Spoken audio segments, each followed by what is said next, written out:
This boy failed his entire life. Life was extremely harsh on him. He almost met the legendary truck Kun, but luckily, the traffic light was red. After that, he kept walking and was crushed by a falling pole. That was how he ended up being reborn as Kella, in a world where magic is revered and the weak are treated like trash. But unlike his past life, Kella awakened an absurd talent. He became a supreme genius of creation magic, surpassing every student at the academy. In front of a gaming cafe, a kid mentions that a new map for the game Kangchi just dropped. His friend brags that he already hit #1 as soon as he woke up, leaving the other kids shocked. He admits the map is really hard, and his friend comments that the player Kangchi can't be human. Nearby, our protagonist eats a skewer while listening to the pair doubt how Kangchi is so fast. The protagonist's friend then turns and jokingly accuses him, saying he must be using bots. He continues, asking why the guy eats there if he makes crazy money from gaming. The hooded guy simply replies that the food at this place is really good, and that's why he comes. He changes the subject, announcing that he took first place again, so they better get ready. Indignant, the friend says he acts like it's easy and calls him a bot once more. With a serious face, the protagonist thinks that technically, they're not entirely wrong about him. It's revealed that he is an AI and his only real fun is inside the game. He enjoys fighting monsters and leveling up. That's his true passion. His thoughts conclude, stating that he only has fun in the world of games and creating maps. The scene changes to outside the gaming cafe, with the friend saying goodbye after a day of playing. His buddy reminds him to buy him a snack with his fat wallet, and the protagonist just agrees to get him to leave. Walking alone, the young man reflects on why he's so addicted to that game. He explains to himself that it's because he can't control anything in the real world. In games, everything seems easy, while in real life, things are impossible. Even inefficient telephone poles are things he can't even move. He thinks that if they were in the game, he would change everything with just a click of the mouse. Suddenly, a speeding truck appears out of nowhere, heading straight for him. The vehicle speeds forward, about to hit the distracted protagonist, but reality is very different, and he realizes the danger he's in. An object like a truck can't be removed just because he wants it to. The driver slams on the brakes, and the truck zips right past him. The tires screech on the asphalt, stopping just inches from where he stood. The boy is startled and even jokes that he thought he was about to end up in another world. Furious, the driver yells at him, asking if he was trying to get himself killed. The protagonist simply points to the side with a nonchalant look. He calmly asks the man to check the signal first, which showed the green light to cross. The driver is confused, not understanding when the light changed, and the protagonist walks away. With his back turned, he thinks about how frustrating and limited real life is. If he could change things like in a game, everything would be so much more convenient and practical. With that power, he would finally be able to create the world he truly desires. But suddenly, the cable of a nearby crane snaps with a loud crack. People on the street scream in desperation about the crane, telling everyone to get away. Our hero then sees a little girl standing right under the falling metal beam. He's in shock for a second, but his expression shifts to one of pure determination. The little girl looks up, completely frozen with fear, unable to even move. On impulse, the protagonist runs and shoves the child away from the imminent danger. The ball she was holding flies through the air from the impact of the push that saved her. The little girl tumbles across the ground, thrown a safe distance by our hero. She lands sitting up, terrified, as the young man's thought completes, saying that he can only control his own body. And in the end, the beam crushes the protagonist, who sacrificed his own life to save the girl. Lying on the ground, battered and broken, the protagonist struggles to breathe, feeling his life slipping away. With his vision fading, he wonders if this is what happens, if this is the feeling. And in a final breath, he understands that this, without powers and without control, was real life. Suddenly, his body is floating in a strange purple place, leaving him completely shocked by the situation. He looks around, utterly lost, and wonders where the hell he ended up now. The darkness was absolute, like a black hole, and he questions if he might actually be dead. Just then, a mysterious voice echoes through the void, calling out to him in a very intimidating way. A giant, shadowy creature appears, asking him how the hell of oblivion was for him. Startled, the young man shouts, demanding to know who that thing is and what all this talk about oblivion meant. The entity then explains that death is merely a path to reincarnation, making everything even more confusing. Our hero is speechless, trying to process what those crazy words meant. The being continues, saying it will give him a chance to recover his lost memories. Annoyed, the boy demands that the creature speak in a way he can understand for once, but the entity ignores him, and with a powerful voice, commands the one who has forgotten to open his eyes. Desperate, the protagonist begs him to stop, not knowing what was happening to his body. The young man's eyes change color instantly, taking on a wild, feral appearance. He jolts awake, screaming in panic as he sees himself with demon horns and fangs. Still in shock, the boy leans on a table, trying to understand what is happening. He takes a look around and realizes the whole place looks like a very old castle. Then, he catches his own reflection and is horrified by his new demonic appearance. He wonders how he isn't dead, looking in disbelief at his hands with their sharp claws. The realization starts to sink in, and he thinks he might have ended up in another world, just like in anime. But the sensation when he touches himself is so clear that it all feels very real. He knows for sure that this isn't a dream, and his despair grows stronger. So he just stands there in the hall, trying to piece together this insane puzzle. He wonders where he is and confirms that it really does seem to be an old castle. Confused, he asks himself who he is, but a voice suddenly asks what he's muttering about. The protagonist's eyes widen as he realizes someone else is in the hall. Out of nowhere, a person appears and stabs him in the back, giving him no chance to defend himself. He chokes on blood, unable to believe he's been attacked with a dagger. The demon girl attacks with a sadistic smile on her face, filled with the desire to hurt him. She stands over him and asks mockingly if he thinks he's going to die now. He feels a terrible pain and realizes her blade went straight through the middle of his chest. Still coughing up blood, the young man asks why she launched such a sudden attack. The girl plays dumb, questioning what he means by why. She then reveals that she hates him, and that's why she's trying to get rid of him, lunging at him again. He panics, unable to believe the girl is really trying to end his life right there. But just as she was about to deliver the final blow, someone else appears and stops the sword with their hand. The protagonist looks back, surprised by the unexpected help that arrived just in time. A man with a whip holds the sword, and the girl asks why he's in her way again. Just then, a woman appears and tells her not to do this to her own brother, which comes as a surprise. Our hero is completely lost, wondering what's going on and who these people are. The woman approaches him, lamenting that his sister mistreated him again, and offers him a drink. He thinks it's a potion and drinks it all at once, relieved to have some help. But the woman gives a strange smile and comments that today he's drinking without any suspicion. The young man's eyes widen in pure panic as he realizes he's fallen into a very dangerous trap. Instantly, he vomits a disgusting purple liquid, confirming the drink was poisoned. He clutches his throat, feeling it burn, and screams in pain as the poison takes effect. His sister gets angry, saying she wanted him to die by her hands, not like this. The other woman comments with a bored expression that the poison recipe was a failure again. With his whole body trembling in pain, he wonders why he has to suffer so much. Just then, the giant hall gates creak open, revealing a very bright light. A guard announces that the demon king Hel Khaldun has returned, and the sisters are startled by his arrival. The protagonist hears the word father and becomes even more confused amidst all the pain. The demon king's powerful hand clenches into a fist, showing he is not happy with the scene. And then, the imposing figure of the great demon king finally appears, radiating an absurd aura of power. He asks why he's hearing vile noises, and the protagonist understands that this man is the demon king. The sister tries to save her own skin and blames him, saying he started the whole mess. But the king unleashes his energy and tells her to shut up, silencing them both instantly. He grabs his daughter by the neck, saying it's a humiliation to hear the groans of the weak in his castle. As she's being choked, the woman apologizes and begs her father for a little mercy. Meanwhile, our protagonist thinks that if those two are really his sisters, then that terrifying and merciless demon king can only be his father. The king ignores her plea and says he only wishes to hear two sounds in his castle. The young man becomes alert, sensing that what his supposed father is about to say isn't good. He continues, saying he wants to hear the sound of a demon being born, and that of an honorable death. Upon hearing this, the realization hits the protagonist, and fear takes over him completely. Suddenly, a scream of pure pain and agony echoes throughout the dark castle. The scene reveals the demon king standing in the hall, with several bodies lying at his feet. The poison was still taking effect, and the boy continued to cough up a lot of blood, badly injured. He finally accepts that he somehow managed to be reincarnated into another world, but he can't believe that, of all people, he ended up as the son of this guy. Lying on the floor, he curses his bad luck, unable to accept the situation, and he wonders why, of all the options,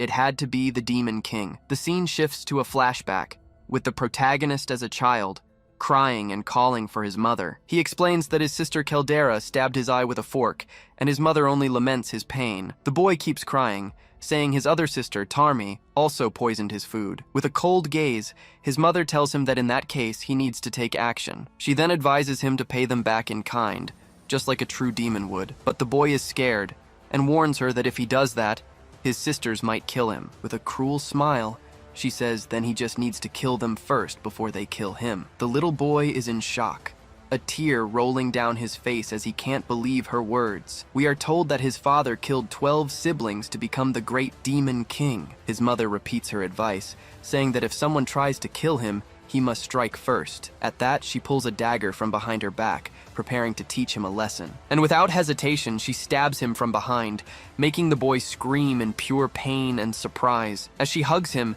she whispers that this is exactly how a true demon acts.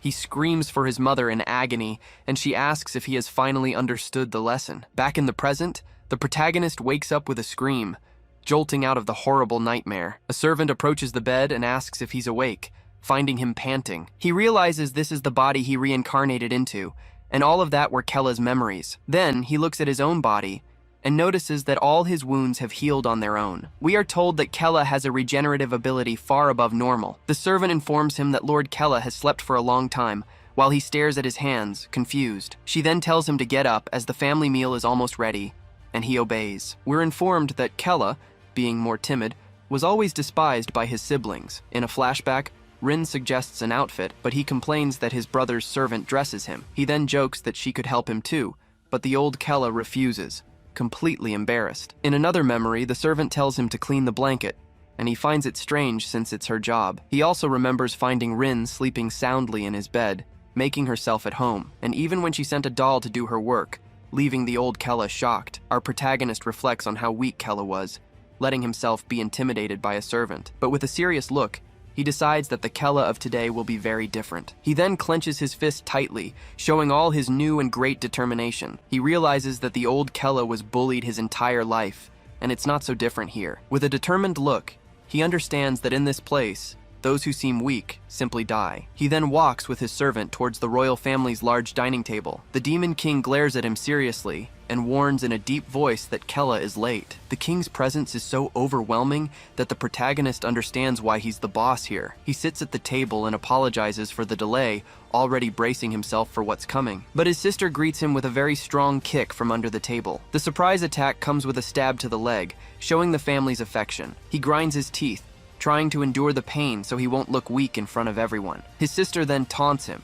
saying he looks weak and needs to eat more. Annoyed, he wonders what would happen if they found out he isn't the real Kella. He controls himself and gives thanks for the food, thinking he needs to hold on for now. At that, our hero picks up the spoon and decides to try the soup on his plate. But in that same instant, he feels the poison taking effect and realizes the food is not normal. His other sister then comments that the soup was made for him and asks if it isn't delicious. Despite feeling the poison, he hides his pain and says yes, the soup is delicious. He looks at his family and thinks with disgust that these demons are nothing to him. With a dark expression, he decides they are not his family, they are just monsters. And with a determined look, he vows he won't be their punching bag anymore and needs to act. A flashback shows that in his past life, he always wanted to achieve things on his own. With this mindset, he ended up being recognized as the best map creator in a game. But he remembers that when it came to real life, it was a different story. In reality, he was a weakling who couldn't do anything to defend himself, and because of that, he never wanted to go through that situation again. He swears to himself that he will never die in such a defenseless way again. Back in the present, his gaze changes completely, showing a new determination. With a sinister smile, he offers the poisoned soup to his sister Seldera, and without warning, he throws the entire plate in her face, making her scream in surprise. Then, he pulls the dagger from his leg and announces he's going to give Tarma his sister's gift. And with a swift movement, he stabs his other sister with the same knife that wounded him. The Demon King is completely shocked by the unexpected attitude of his youngest son. He stands up and questions his father, asking why demons should have happy family meals. Enraged, the protagonist flips the table with all his might and shouts that from now on, everyone eats alone. The whole family is in shock at his rebellion, unable to believe what they just saw. With a look of pure hatred, he challenges them all, telling them to see who will win this fight. The scene then takes us outside the castle,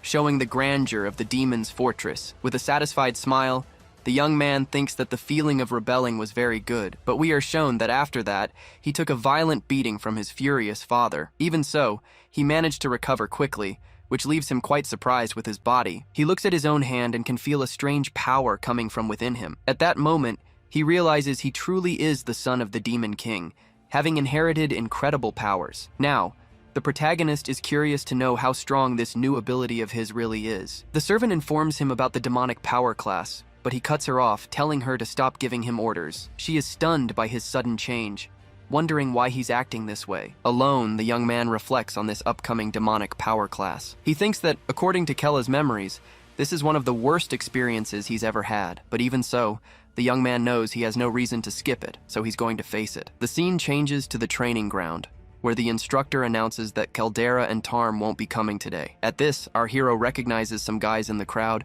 and immediately gets a bad feeling. He remembers them well from Kella's memories and knows they're bad news. In a flashback, the old Kella trembled with fear, saying he couldn't fight at all. One of the bullies would then say there was no choice since it was a class, and would charge at him. With that excuse, the guy would beat Kella mercilessly, making him scream in pain on the ground. We are shown that these guys are true demons who enjoy the suffering of others. For them, mistreating Kella was a pastime, almost like a very cruel and fun game. Back in the present, one of his sisters appears and tells the guy not to go easy on him. With a sadistic smile, she tells him to show his true abilities, as she allows it. The attacker thanks her happily, and prepares an even stronger magic attack against Kella. But our protagonist only remembers the old Kella begging him to stop the torture. The poor boy hated fighting and just wanted it to end, but no one ever listened to him. Our hero thinks with conviction that the old Kella wasn't really weak. He just had too soft a heart, and that's why he always ended up getting beaten by others. But now everything has changed, and he faces the challenge with a very different look. With a confident smile,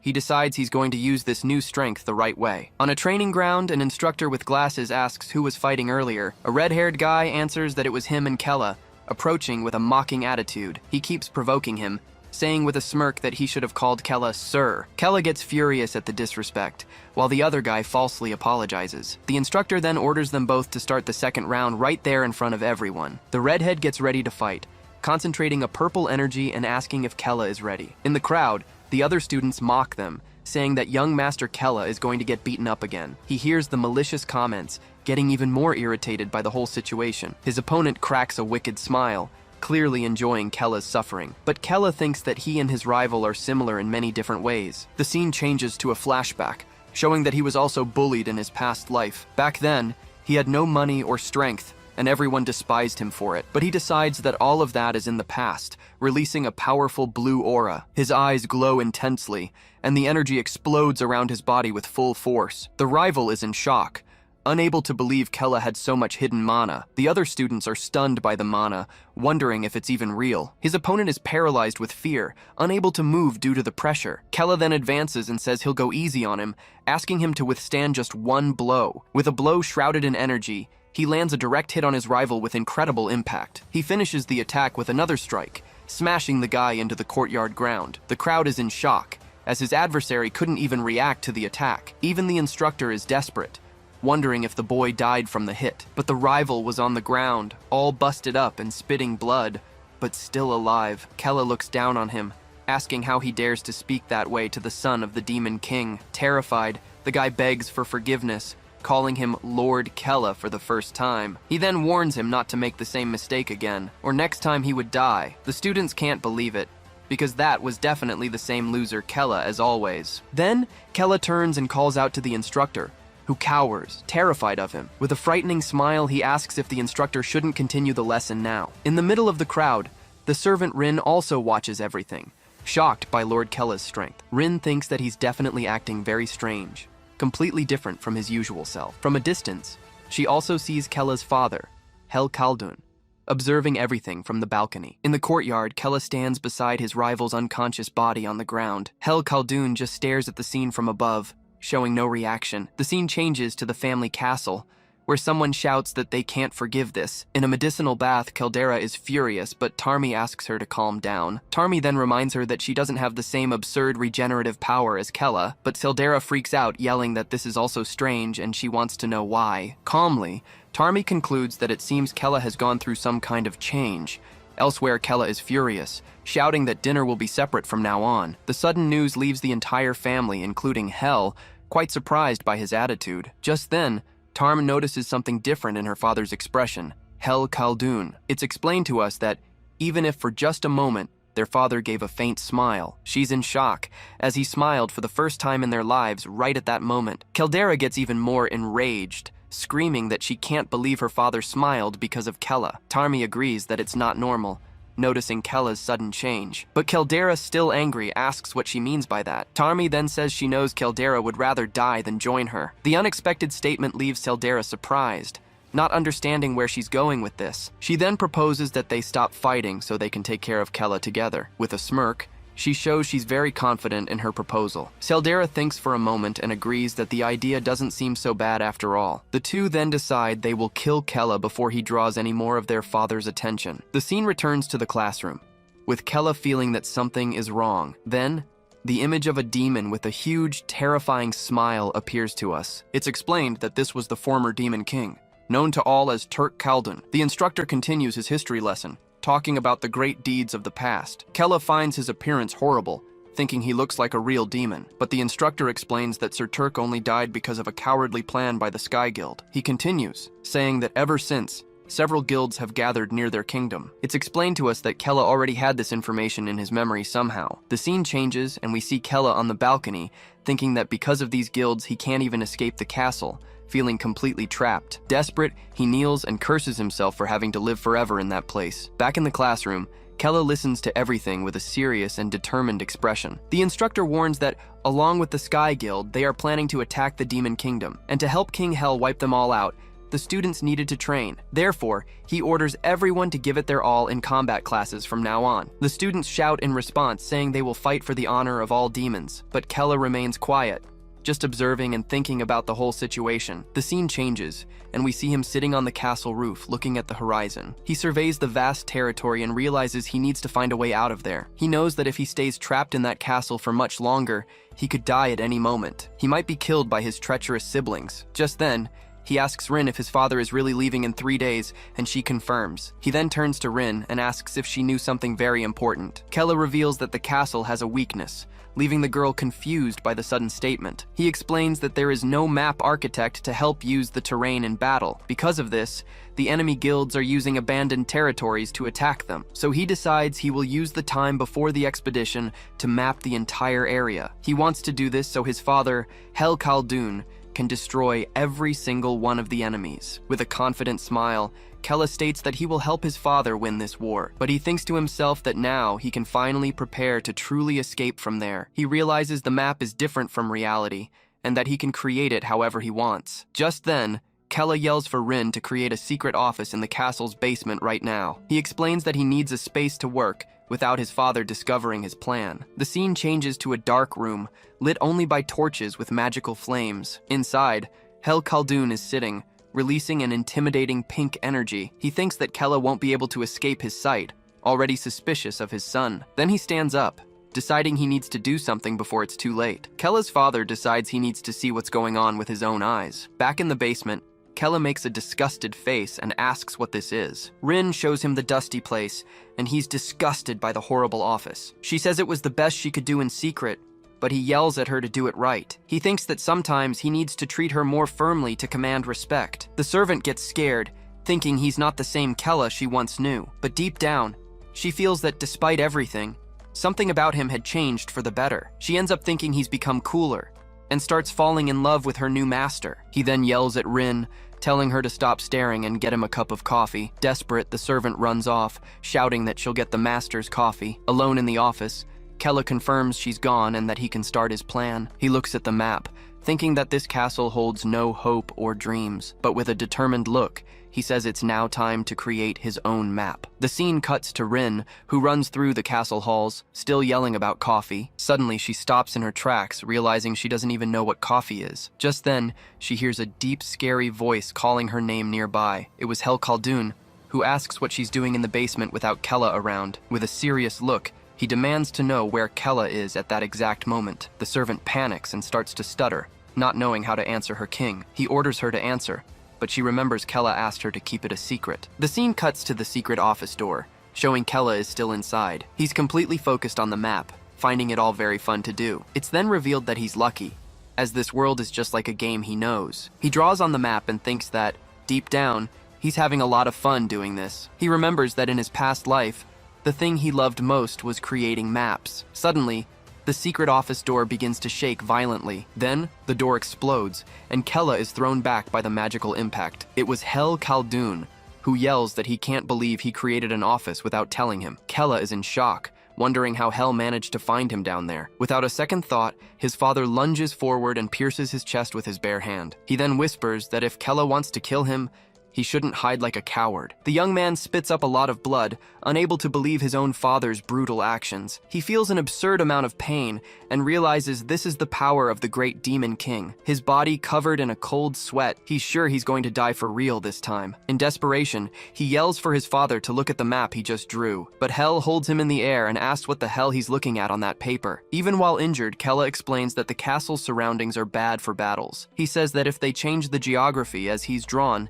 the advantage will be all theirs. He guarantees the map will be a great help in the upcoming battles. Hel is surprised by his attitude, not expecting this kind of intelligence from his son. Then, he forcefully pulls his hand back, making Kella scream in pain. His father glares at him on the floor and asks why he created the office in secret. Kella explains that if he had asked to help, his father certainly wouldn't have allowed it. That's why he wanted to show the map only after it was fully complete. The Demon King remains silent, just analyzing his son's explanation and courage. He then says that, as the king's son, he wants to help exterminate the army from the heavens. The two stare at each other seriously, in a moment of great tension between father and son. Rin is terrified, thinking Kella has a death wish for speaking to the king like that. Breaking the silence, his father asks how long he thinks it will take to finish. The question catches Kella by surprise, unable to believe what he just heard. Hel points with his bloodied hand and demands to know how many days it will take to complete the map. Realizing his father understands, Kella replies that 5 days is enough, but Hel reveals that the army from the heavens will gather in just 3 days. He warns that Kella's map will be useless if it takes that long to be ready, but Kella corrects himself,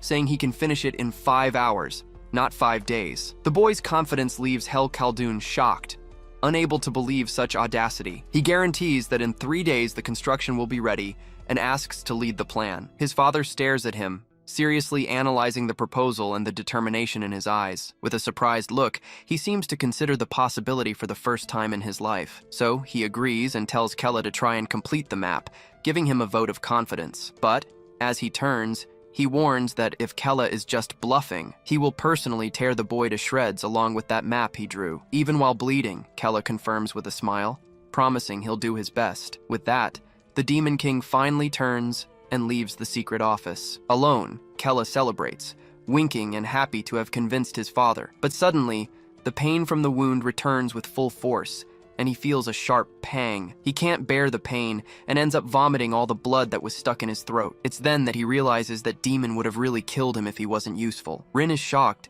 thinking that Kella actually managed to convince the great Demon King. He yells at her not to just stand there and to take him to the infirmary, and she agrees immediately. Already bandaged, he announces that, as promised, he completed the map in just 5 hours.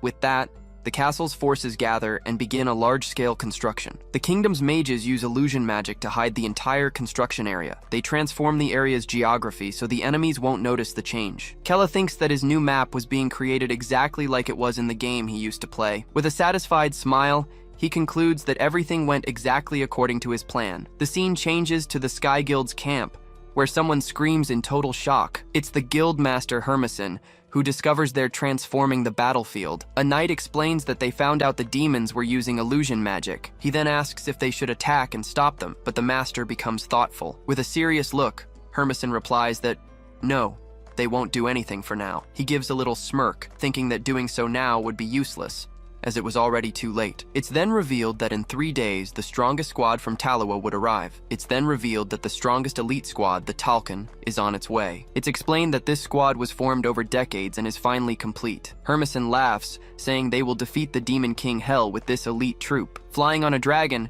the squad leader shouts that they will reach the castle in 2 days. With that order, their entire army advances at high speed towards the enemy. The general declares that the Demon King's 1,000-year reign will finally come to an end. They all charge forward screaming, ready to burn the demon castle to the ground. A red-haired commander remarks that General Kilman's leadership is truly incredible. Just then, a soldier asks Commander Srills if they can really pull off this hunt. She replies with a smile, assuring him that the Talcon squad is different from the others. With great confidence, she states that they will definitely kill the great Demon King. The scene returns to the Demon King's castle, where the main tower stands tall. Seated on his throne, Hel Khaldun realizes Kella wasn't bluffing about the map, but he admits that, despite everything, his son's plan wasn't perfect yet. His body was already at its limit, so he couldn't afford to be picky. With determination, he thinks that tomorrow he would finally settle things with the army of heaven. Meanwhile, the mages hurry, as they didn't have much time to finish the job. The workers also rush to move everything faster, following their orders. From the window, Kella and Rin watch everything, and he comments that the plan is progressing well. He reflects that the feeling of creating a map in real life is very different from the game. The young man is impressed that he can change the geography of the place however he wants. Now he just had to wait for the great battle between heaven and hell to begin. With an eager look, he prepares himself, as tomorrow would finally be the big day. The next day, the Talcon squad finally arrives at the meeting point with much celebration. The general thanks everyone for coming and announces that his squad is ready to fight. Excited, Hermison agrees and yells for everyone to head to the Demon King's castle now. At that, the general also shouts, ordering the squad to advance and bring victory to Talua. Suddenly, a teleportation circle glows brightly in the middle of the enemy camp. The same glow appears on the ground of the encampment, leaving Master Hermison very confused. The general of the Talcon squad panics, not understanding what's happening. He yells that it's a surprise attack and orders everyone into a defensive formation, but an energy blast hits the area, sending several soldiers flying. The general and his men raise their shields, wondering what that was. One of the guild knights is shocked, thinking this is impossible. From the midst of the blue smoke, the silhouette of a massive demon appears before them all. It's then they realize it was the Demon King, Hel Khaldun, in person. The general is terrified, having no idea how he got to their base. The scene cuts back, and Kella explains that he removed the surveillance magic that Heaven was using. He assures him that now his father can teleport without anyone from the enemy army seeing. On his throne, Hel Khaldun considers the idea of teleporting directly to Heaven's base. But Seldera appears, asking her father to wait and not invade the enemy base like this. Tarme also arrives, saying that it's too dangerous, even for her father. Hel becomes furious and asks if they are doubting the power of the Demon King. They try to explain, saying he still hasn't fully recovered from his injuries, but he tells them both to shut up and warns them that he will make the final decision. He then declares that tomorrow, he will kill every single one of his enemies without mercy. The scene returns to the battle, and the general shouts that the bastard caught them by surprise, but he vows they'll make Hel regret it,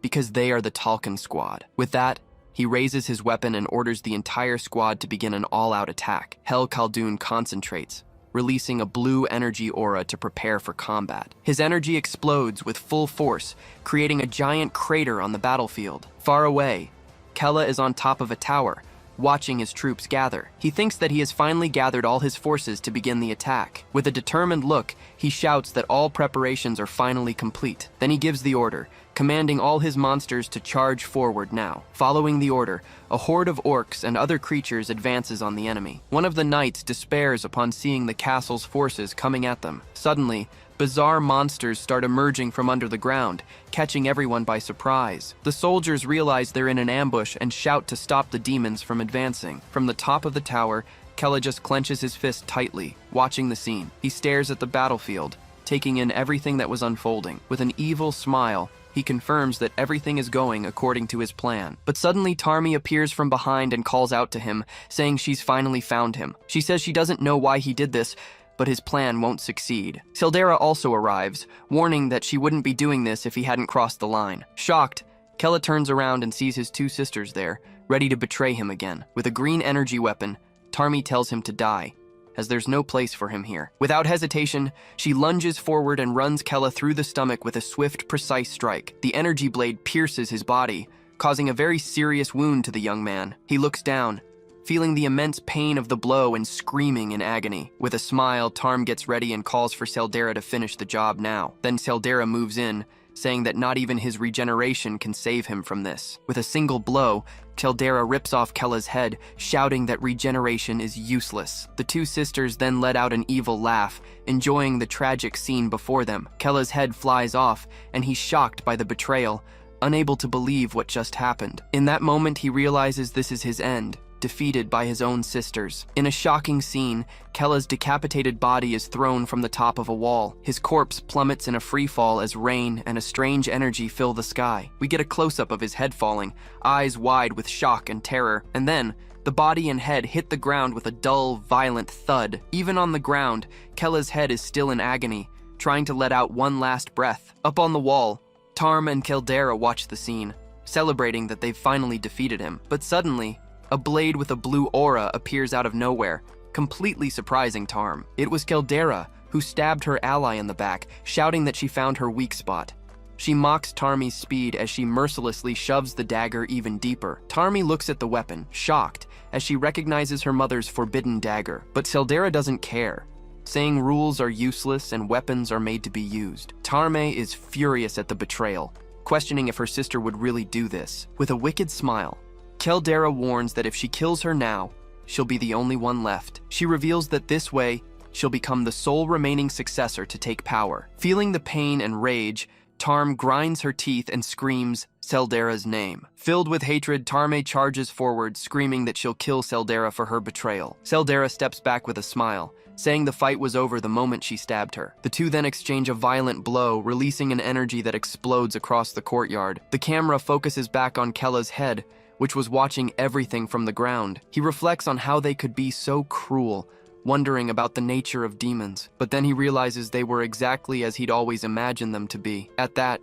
the scene returns to his body, lying motionless in the middle of the courtyard. Suddenly, the blood and body parts begin to reassemble in a bizarre way. It's revealed that Rin was using a strange magic to manipulate Kella's body. She then picks up his head and calmly walks toward the corpse on the ground. Rin sits down and carefully begins to reattach the head to his neck, but Kella suddenly revives, grabbing her neck with a brutal and terrifying strength. The scene cuts to distant mountains, where a general commands his troops to advance. He orders a portal to be opened, planning to attack the heavens from behind. But on the other side, a human army was already waiting, shouting that they knew their tactic. The human commander then orders the attack, screaming to leave no demon alive. But the demon general doesn't care, ordering them all to fight for the honor of their race. With that, the two armies clash with full force, and the battle finally begins. In the midst of the chaos, a red dragon appears, preparing a fireball in its mouth. It then unleashes a powerful blast that tears through everything in its path. General Kilman faces the attack, remarking it's been a while since he'd seen a dragon's breath. Mounted on the beast, Hel Khaldun smiles, controlling the furiously roaring dragon. The demon then leaps from the monster's back, landing on the ground with a heavy impact. Kilman is enraged and screams in anger as the bastard managed to barely escape. Quickly, the human commander orders everyone to unleash their attacks at once. The demon army charges forward without fear, rushing toward their enemies to attack. Suddenly, a giant blue energy creature materializes behind the demon army. Kilman watches the dust settle, wondering if they managed to hit the target, but to his surprise, he realizes the attack didn't work, and the monster is still standing. We see a close-up of the creature's arm, which glows with a cold, powerful energy. The creature reveals itself, saying that what happened before is no longer important. He assumes his complete form, warning that he only needs to kill everyone there. Desperate, Kilman yells that the enemy is planning to fight with everything in its final form. He then orders everyone to risk their lives and give it their all. The creature's eye glows intensely, releasing a wave of power that intimidates everyone. The scene then shifts back to the castle, with a much darker and heavier atmosphere. We see a light coming from a hole, showing that the previous fight opened a passage. Down below, Rin was trembling as she held Kella's head back in place. His neck was bloody, and he was begging her to continue the process. She then screams in desperation,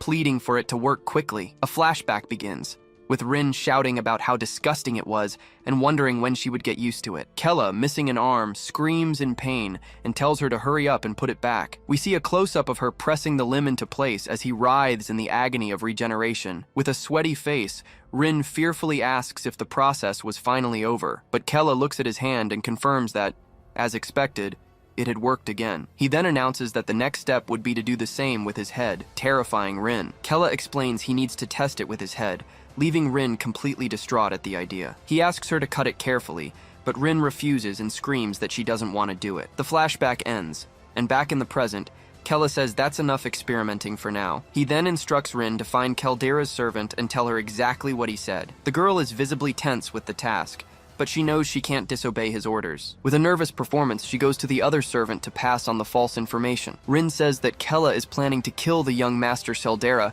in the middle of the battle. She adds that he will attack while the Demon King is fighting against the heavens. Caldera's servant is outraged, unable to believe that bastard was planning such a betrayal. But then Rin, very cleverly, suggests this would be the perfect chance for Seldera to strike first. She assures her that cutting off his head would kill him, regardless of his recovery speed. The scene returns to the battle, and Hel Khaldun grinds his teeth, annoyed that the plan worked. Back on the ground, Rin holds Kella's seemingly lifeless body in her arms. She calls him an idiot, since the plan would mean nothing if he actually died. But he suddenly opens his eyes, asking who she was calling an idiot. Rin is terrified and screams his name, not believing he was alive. He gets up and mentions that his healing slows against mana-infused daggers, and he almost died. But with a victorious smile, he declares that he survived and everything is still going according to his plan. Relieved, Rin starts to cry, unable to hold back the emotion she was feeling. She then hugs Kella tightly, yelling that she really thought he had died. Totally embarrassed by the situation, he blushes and asks what the hell she's doing. Kella pulls away and tells her he survived,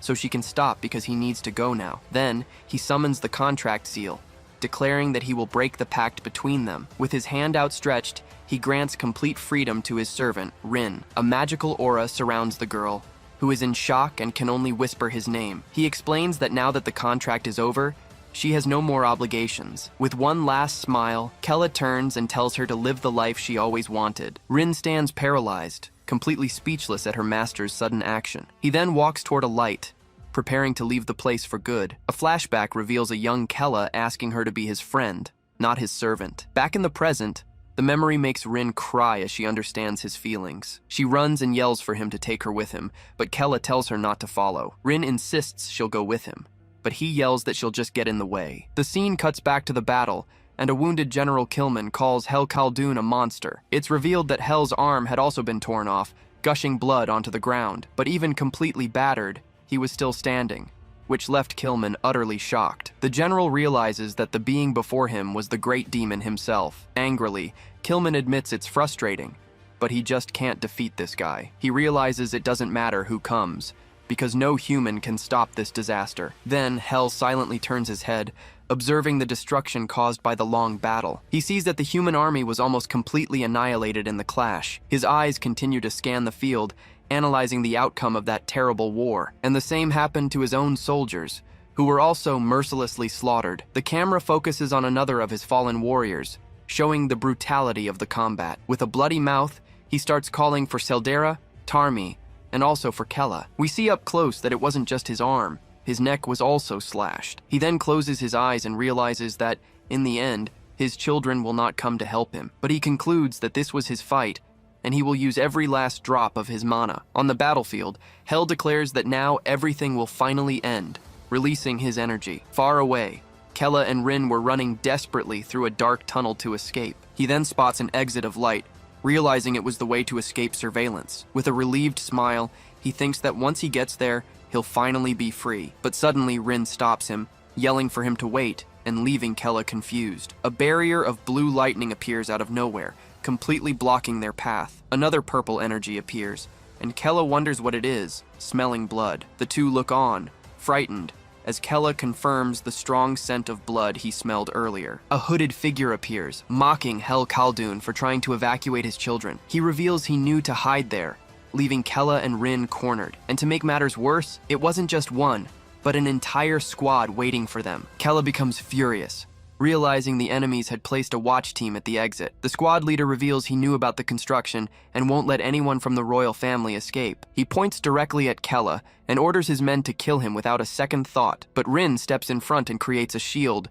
yelling for her master to run while she holds them off. Kella is shocked and asks what she can do alone against all of them. But Rin yells that she is his servant, and her priority is to protect him at all costs. He remembers that her magic is only for defense, and she can barely use any attacks. With that, he understands that Rin is planning to sacrifice herself so he can survive. She then turns and yells for her master to hurry and escape as fast as possible, but Kella doesn't obey and grabs her by the shoulder, interrupting her defensive action. Suddenly, he throws her back forcefully, yelling about her acting so high and mighty. He warns her that if she's going to follow him, She should at least not die right in front of him. With a furious look, he adds that it would make him really pissed off at her. Fallen on the ground, Rin is completely shocked by his attitude and words. The enemy mage scoffs, saying there's no way they can escape now. He prepares to attack, saying that mid-class magic is more than enough for Kella, but Kella grits his teeth and warns that he's always been shy and never used his power. He unleashes an aura of lightning, revealing that everything they know about him is a lie. Rin watches from a distance, wondering how Master Kella could be so strong. The mage is shocked, as he thought Kella's mana was low level. But before he could react, Kella rushes at him with absurd speed. With a single blow, he lands a direct hit on the enemy, who screams in pain from the impact. Staring at the fallen mage, Kella mockingly asks if that's all he's got. He then warns him that next time, he should check his sources properly. Then, Kella grabs the mage's face, who desperately begs him to wait, but he doesn't listen and smashes him into the ground with a blast of blue energy. The man passes out instantly, sunk into the ground and agonizing from the blow's injuries. Rin can't believe it, as he defeated a sky mage using only his mana. The other mages accuse him, saying he was supposed to be nothing but a powerless weakling. Kella simply replies that he already told them that information was wrong. Seeing they have no choice, the two remaining mages prepare to use a forbidden spell. They know it's an attack that will use all their mana at once.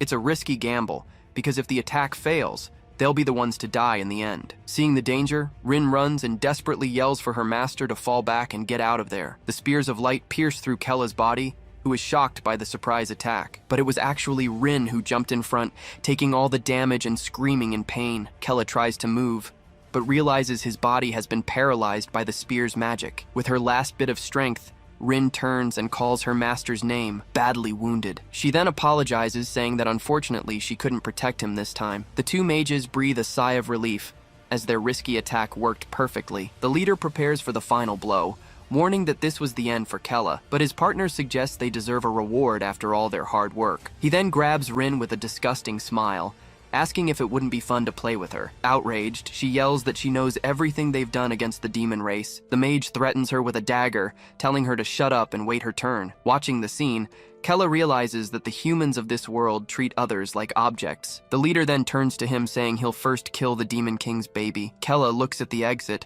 unable to believe he's going to die when freedom was so close. He is filled with hatred, as he was just one step away from escaping it all. The mage charges forward with his dagger raised, yelling for him to die once and for all. Seeing the scene, Rin desperately screams Master Kella's name, unable to do anything. But suddenly, Kella is confused, as a strange energy begins to surge around him. He feels a weird sensation and realizes that something very powerful is coming from within. Kella despairs and screams for Gulpero, facing the imposing figure of Hel Khaldun. He's shocked, wondering if the battle had really ended so quickly, but Hel Khaldun, with a serious look, laments that his plan was ruined. At this, Kella panics, not understanding how everything could have gone so wrong. Hel then begins to explain, saying he has already fought and considered all possibilities. The boy remains confused and asks what he was talking about, not understanding a thing. Hel reveals that Teldera doesn't care enough about the other demons to become queen, and that Tarmi also lacked the necessary ambition to take on such an important role. Kella gets angry and yells that he doesn't care about them,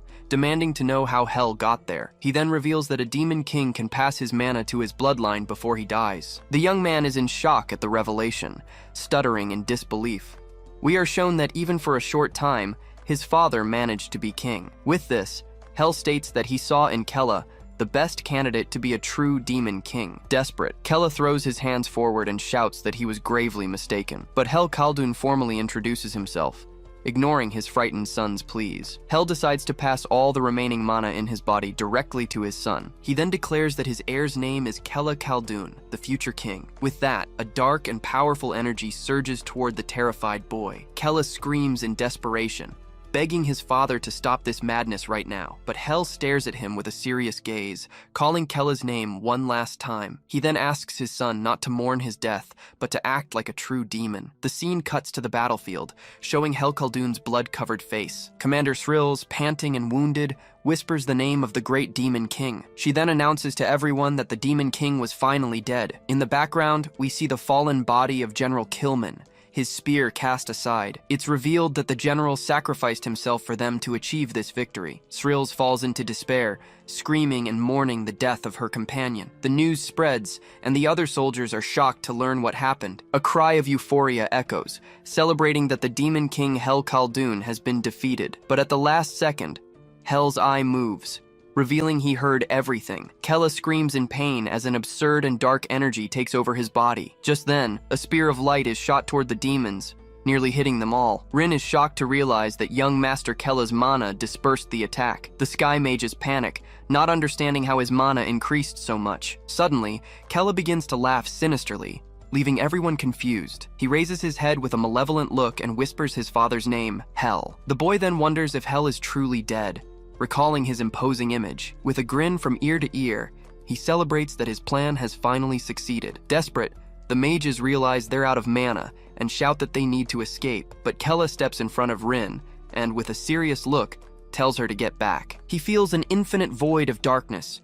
realizing this is the power Hel gave him. Terrified, the mages scream for the demon to stay away from them at all costs. Kella becomes furious upon hearing the word demon and asks what they said to Rin. A purple aura explodes from his body, and he lunges toward the two humans. With hatred in his eyes, he screams that they are the real demons here. In the blink of an eye, Kella throws the two mages against the wall with brutal force. Fallen on the ground, the men groan in pain, completely defeated by the young demon. Kella then stares at his accomplishment, recognizing that this absurd power came from his father, Hel, but he realizes this is putting too much strain on his body, which can't handle so much energy yet. Worried, the boy turns and asks Rin if she can still move. The servant, still a bit frightened by everything, replies that yes, she can walk. With that, Kella decides it's time to get out of there, and the two begin to flee. He walks toward the exit, thanking his father for managing to escape the castle. The scene changes, showing the two moving away as the castle burns in the background. Kella then breathes a sigh of relief,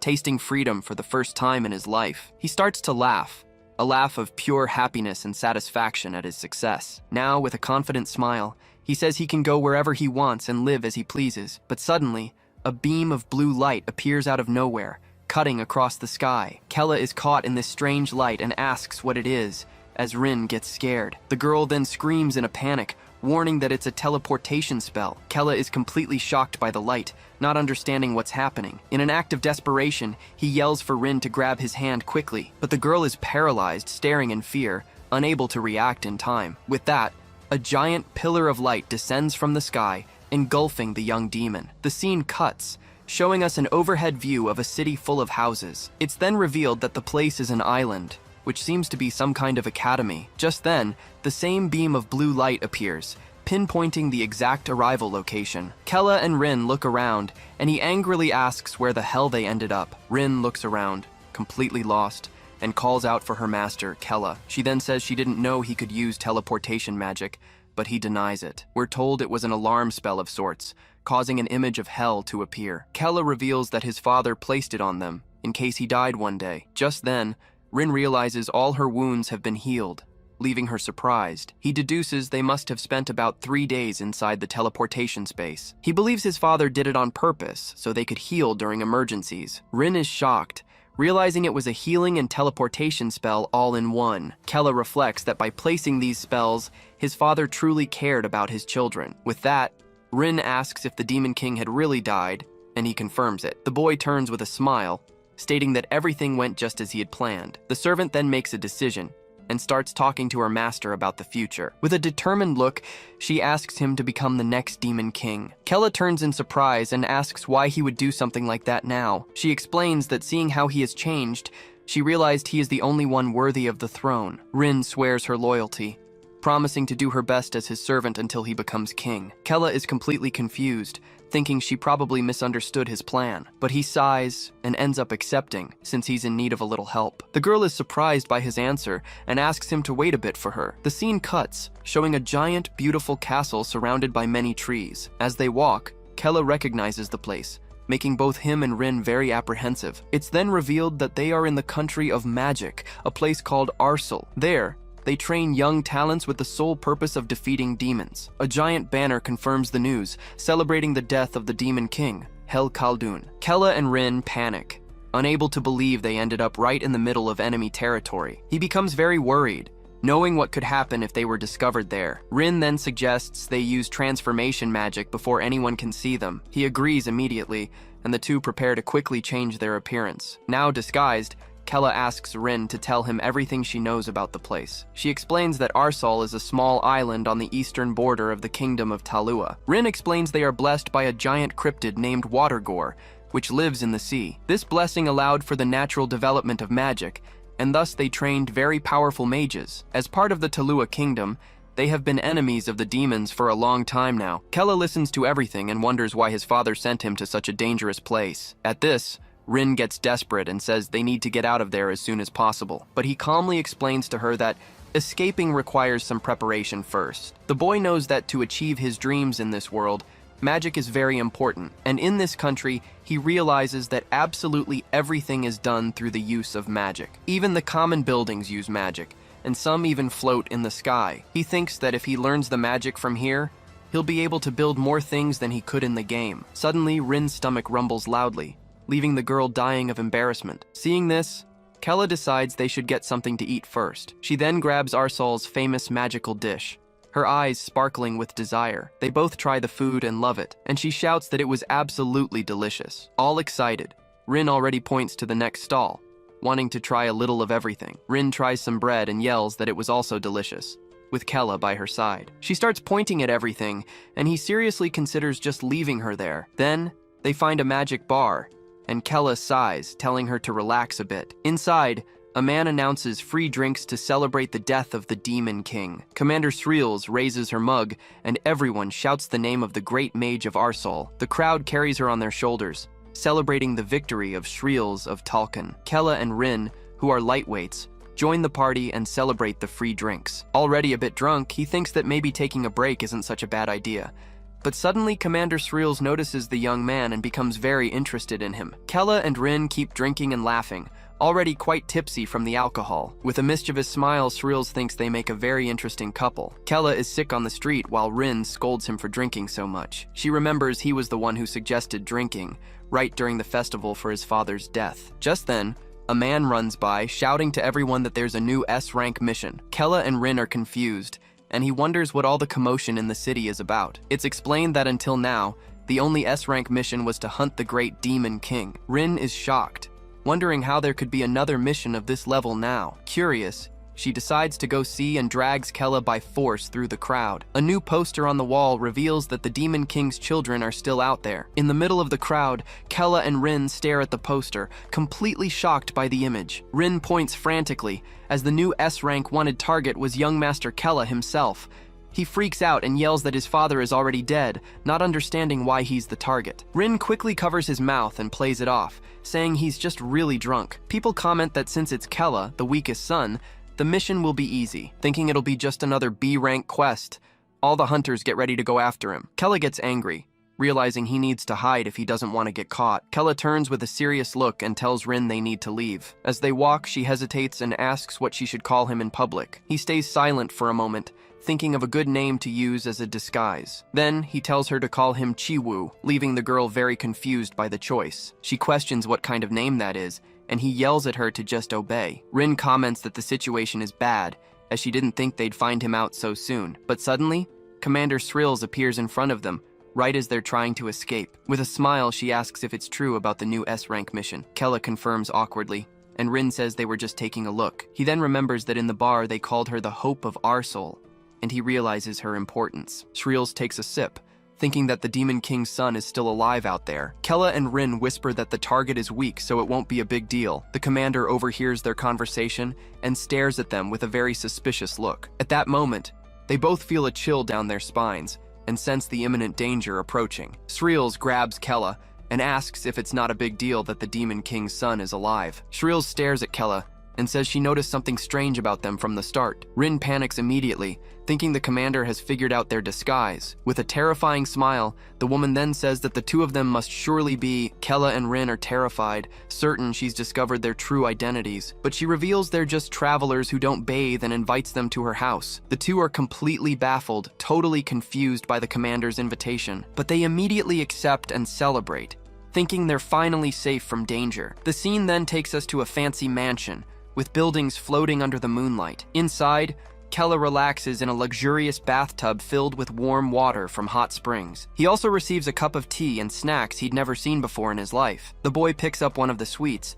and wonders if it was also made with magic. He then reflects that he always wanted to live in a game world, just like this one. Closing his eyes, he feels that his dream has finally come true. With a smile on his face, he thinks that this whole isekai thing isn't so bad after all. But Rin despairs, remembering that if they get caught, they'll definitely die. In the other bathtub, Srills asks Rin if she thinks the place is pretty cool. The commander finds her nervousness strange and jokes that she looks like a captured demon. Rin gives a forced laugh, trying to play it off and saying it's nothing like that. Just then, Srills raises her hand and creates a magical sphere of light right in front of her. She then announces with a smile that she's going to use a scent to help the girl relax. But Rin panics, as the scent is of the holy element, the worst for demons. She realizes it will break her disguise and immediately holds her breath. In her thoughts, she desperately screams for help, calling out for young Master Kella. Meanwhile, Kella is super relaxed in his bathtub, completely oblivious to the danger. Srills starts to vent, saying she thought all her suffering would end with the king's death. But Rin panics and yells that she doesn't want to hear it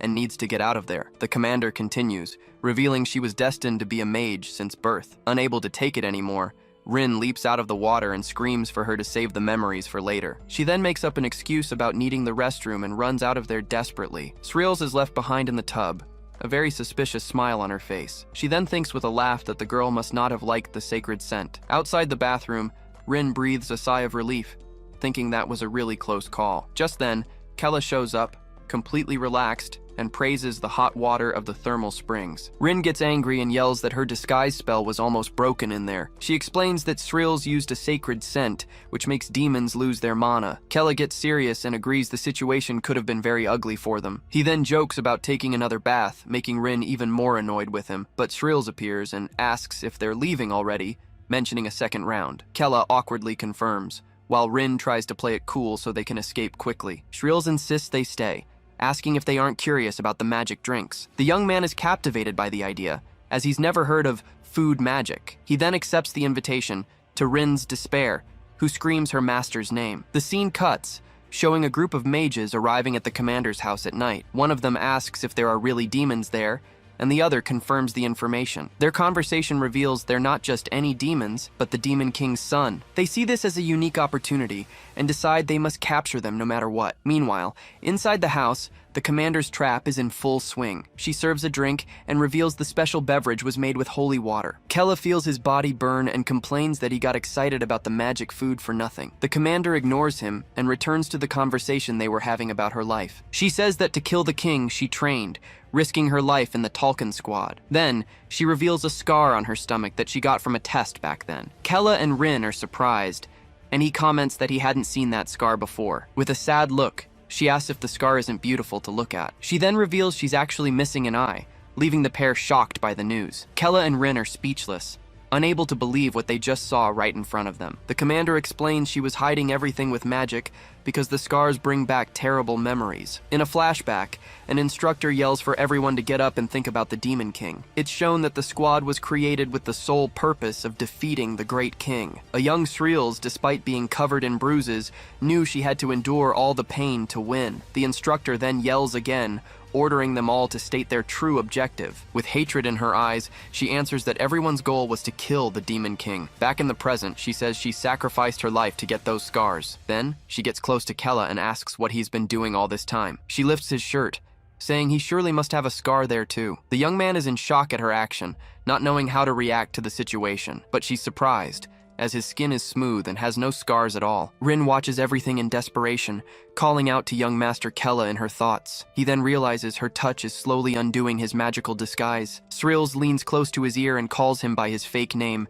Chi-Wu. With a dark look, she bluntly asks if he's really a demon. Kella is in shock, realizing the commander knew everything from the very beginning. But suddenly, several white rats with red eyes come running into the room. Just then, a group of mages bursts in, using a very powerful lightning spell. The commander feigns surprise, yelling that the mages appeared out of nowhere. Kella and Rin look at each other in terror, figuring out she lured them into a trap. Srills then turns with a smile and says it's good that they all came. The leader of the mages points to her eye and says the message from the heavens was right. He then accuses her, shouting that she was just hiding her true identity. It's revealed that Shrills is actually a demon who infiltrated the kingdom of Arsol. Everyone is left speechless by the news, while she faces them with a smile. Kella is confused, realizing they aren't there for him, but for her. With a staff in hand, Shrills says she has no more reason to hide. She then reveals she was the one who leaked the information that she was a demon. The leader of the mages yells, "There's no reason to hesitate," and orders everyone to kill her. But Shrills faces them with a confident gaze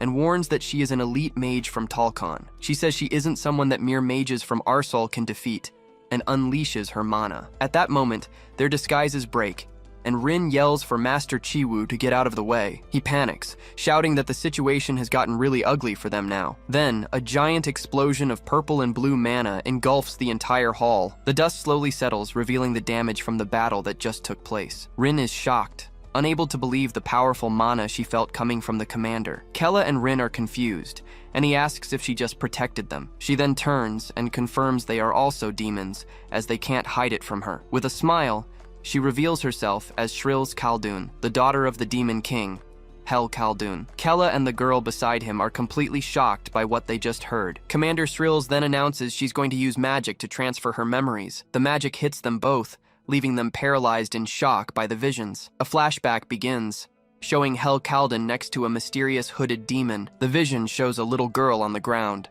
a demon who could hide her horns. Suddenly, she realizes the man in front of her is Hel, the Demon King. The imposing Demon King then reveals that his blood runs through her veins. In a firm voice, he finishes by saying this made her his daughter. The little girl is in shock, unable to believe she's the daughter of the Demon King. The memory continues, and she remembers being treated like a lab rat. Every day was hell, with terrible experiments being performed on them. She was forced to undergo painful tests along with the other children. The only thing little Shrills could do was endure all the pain in silence. In the end, all the other children born with her died in the process. Alone and desperate, the little girl could only cry over her sad reality. She thought she would die just like the others, her eyes filled with tears and despair. But then, still on the ground, she wonders if what she heard was really true. As she stared at Hel Khaldun, she couldn't believe she was the Demon King's daughter. Suddenly, a smile appears on her face, and she says it's a great honor. Hel then decides to give her a name,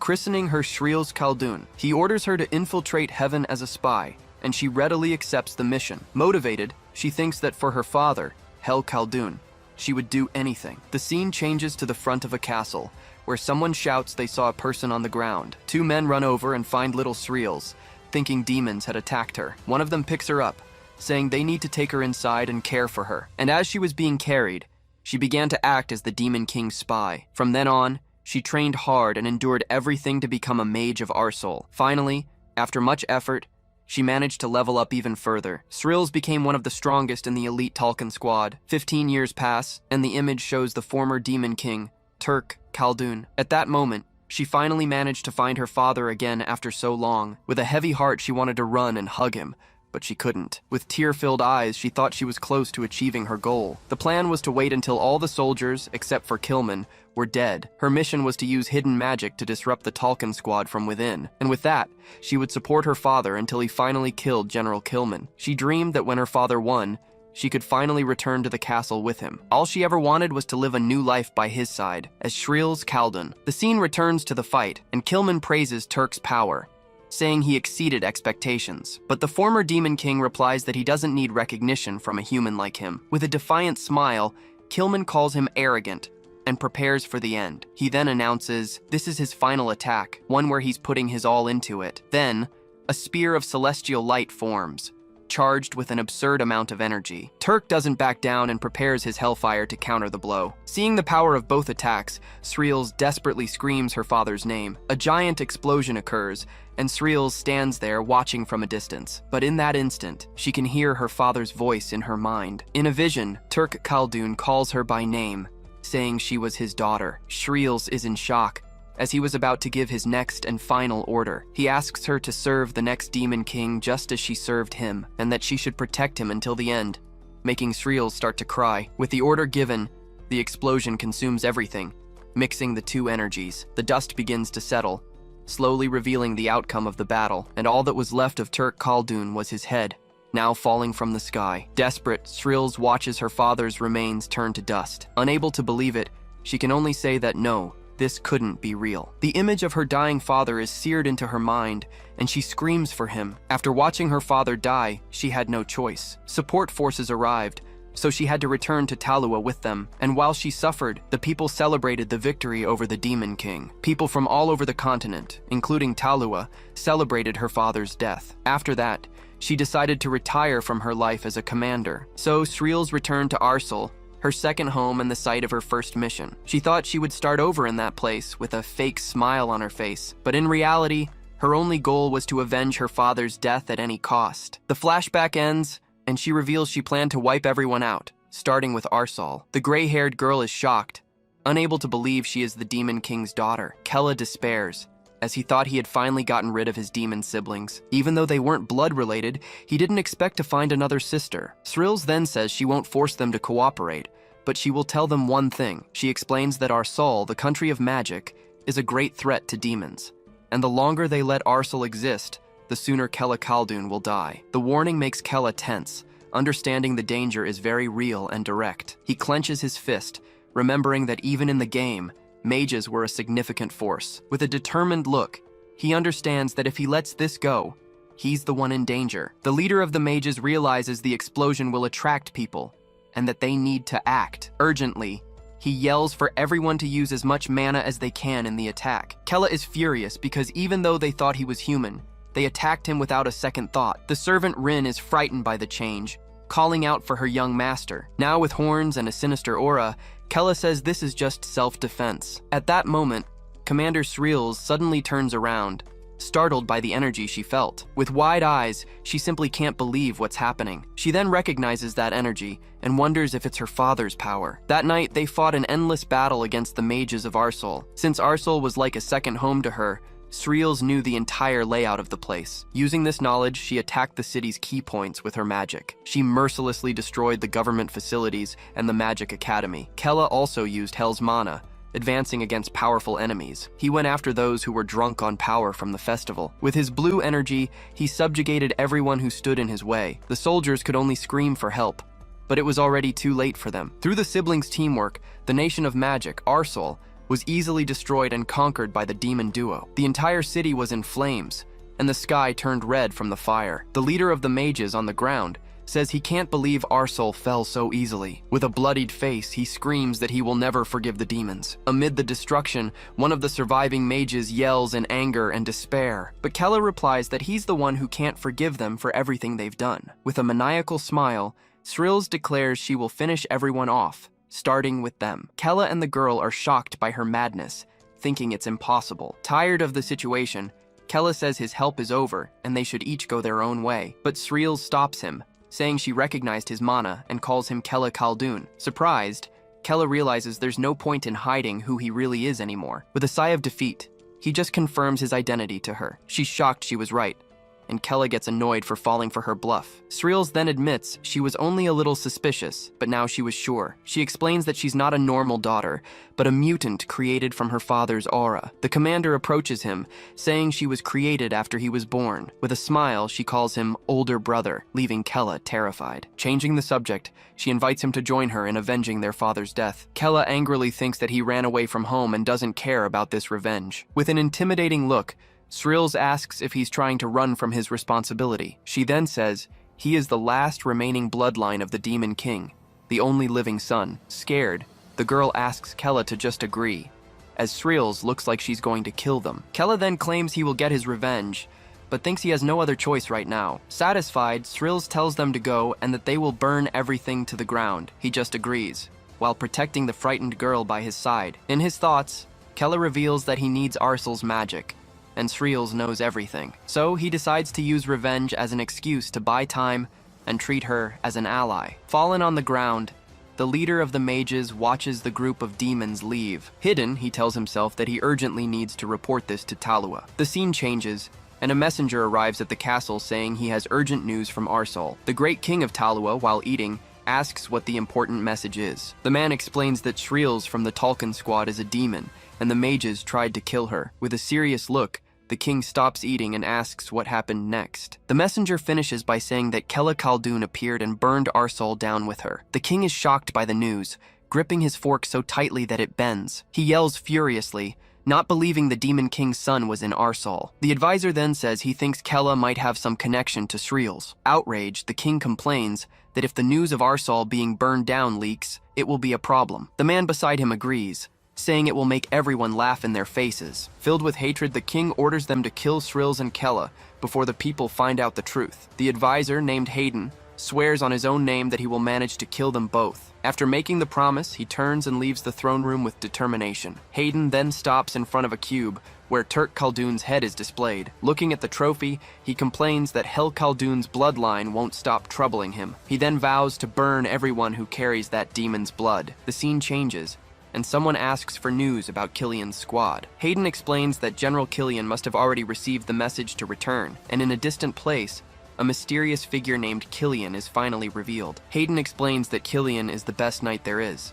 surpassing even the legendary Killman, and to succeed in killing Kella and Sriels, they will definitely need his help. The scene changes, and Killian, holding a scroll, asks if his brother Killman is dead. The messenger then confirms, saying he bravely sacrificed himself to kill the Demon King, but Killian doesn't seem to care and says angrily that he was killed by a demon. The man then informs him that the kingdom of Talua needs him to hunt Kella Khaldun. He replies that he doesn't care what Talua wants, but since demons killed his brother, with a dark aura, he vows that he will kill every demon on the continent. And with a look full of hatred, he finishes by saying he'll start with Kella Khaldun. Back at the camp, Kella has a bewildered look on his face, not understanding a thing. Around the campfire, Sriels says that piece of meat is barely enough for her. Rin then asks what her secret is to not gaining weight, and Sriels gives a nonsensical answer. The girl is shocked by the theory, thinking it's a miraculous discovery. Kella thinks that at least she isn't trying to kill him like his other siblings. He then asks if she holds anything against him for being their father's biological son. With a terrifying look, she confirms she does,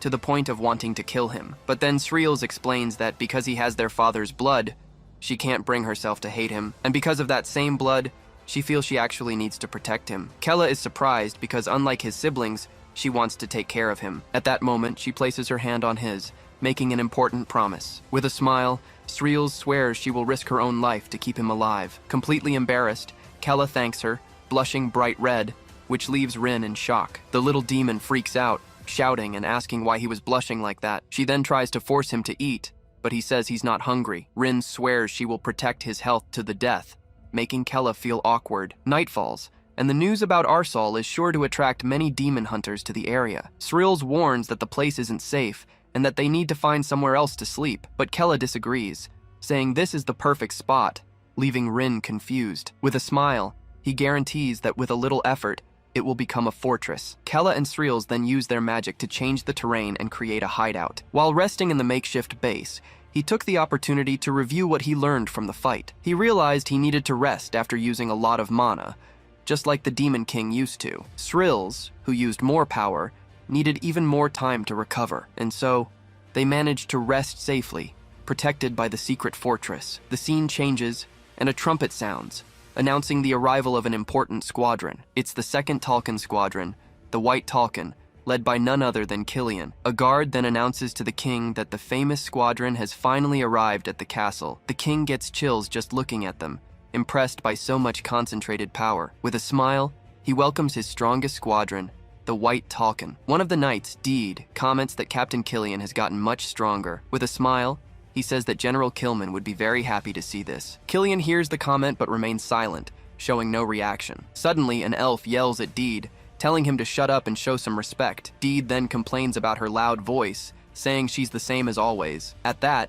another squadron member asks if they really need to obey the king. He says his anger won't subside, even if they kill Kella Khaldun right now. Killian apologizes to his companion, Kalka, interrupting the conversation. He then says he has something he needs to show a woman named Curdley. The scene changes, and the squadron enters one of the main halls of the castle. Inside, he stares at Turk Khaldun's head and says he's finally found him. With a cold gaze, Killian calls him Hel Khaldun, his brother's murderer. Deed makes a disgusted face, but the others immediately tell him to be quiet. Killian then asks Curdly if the tracking spell works with just the head. She confirms it does, and begins to use her magic to find his bloodline. The tracking magic begins to glow intensely, activating the power within the demon's head. Killian stares at the face and tells Hel Khaldun to keep his eyes wide open and watch everything. With a sinister smile, he tells him to watch what they do next. The eye of the former demon king seems to watch intently, as if understanding the threat. The scene changes, and Shreels shouts that now that they're rested,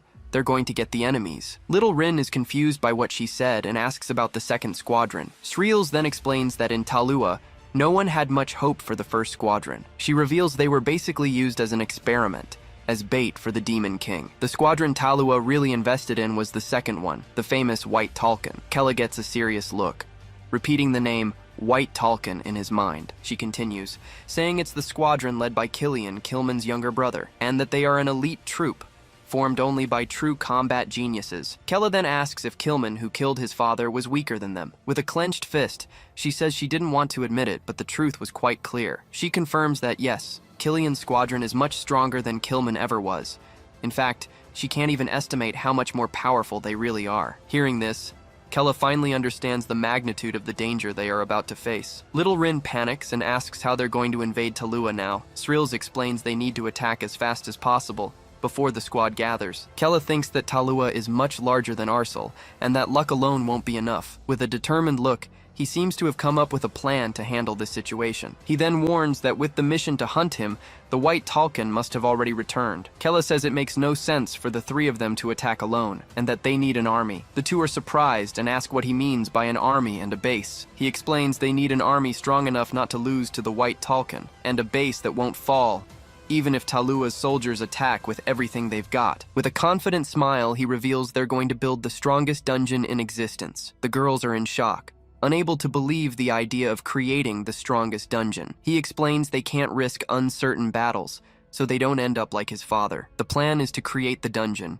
and only then start a real war against Talua. Shreels is impressed and says he truly is his father's son, but deep down, Kella is relieved he managed to make all that up on the spot. Excited, Shreels says she knows some people they can recruit for the army. The two then start shouting and celebrating, getting ready for the coming war. Kella just watches, thinking they really liked his idea, but deep down, he knows this is the only way he can buy some time. With a smile, he thinks he'll do this to create his own world without interruptions. A world he had only managed to imagine, but never bring to reality. His own perfect world, where he could finally have some peace. Clenching his fist, he refocuses on the plan he just came up with. He then asks Shreels if she knows any trustworthy demons. Kella explains that first, they need someone who understands geography and terrain. Shreels thinks for a moment, trying to remember someone who fits that profile. Suddenly, she says she knows the perfect person and tells them to come with her to meet them. And so, the group sets off on a new journey in search of their first ally. Along the way, Kella took the opportunity to start learning Arsal's magic from Shreels, but he realized it wasn't something he should be able to learn so quickly. But thanks to the Demon King's blood,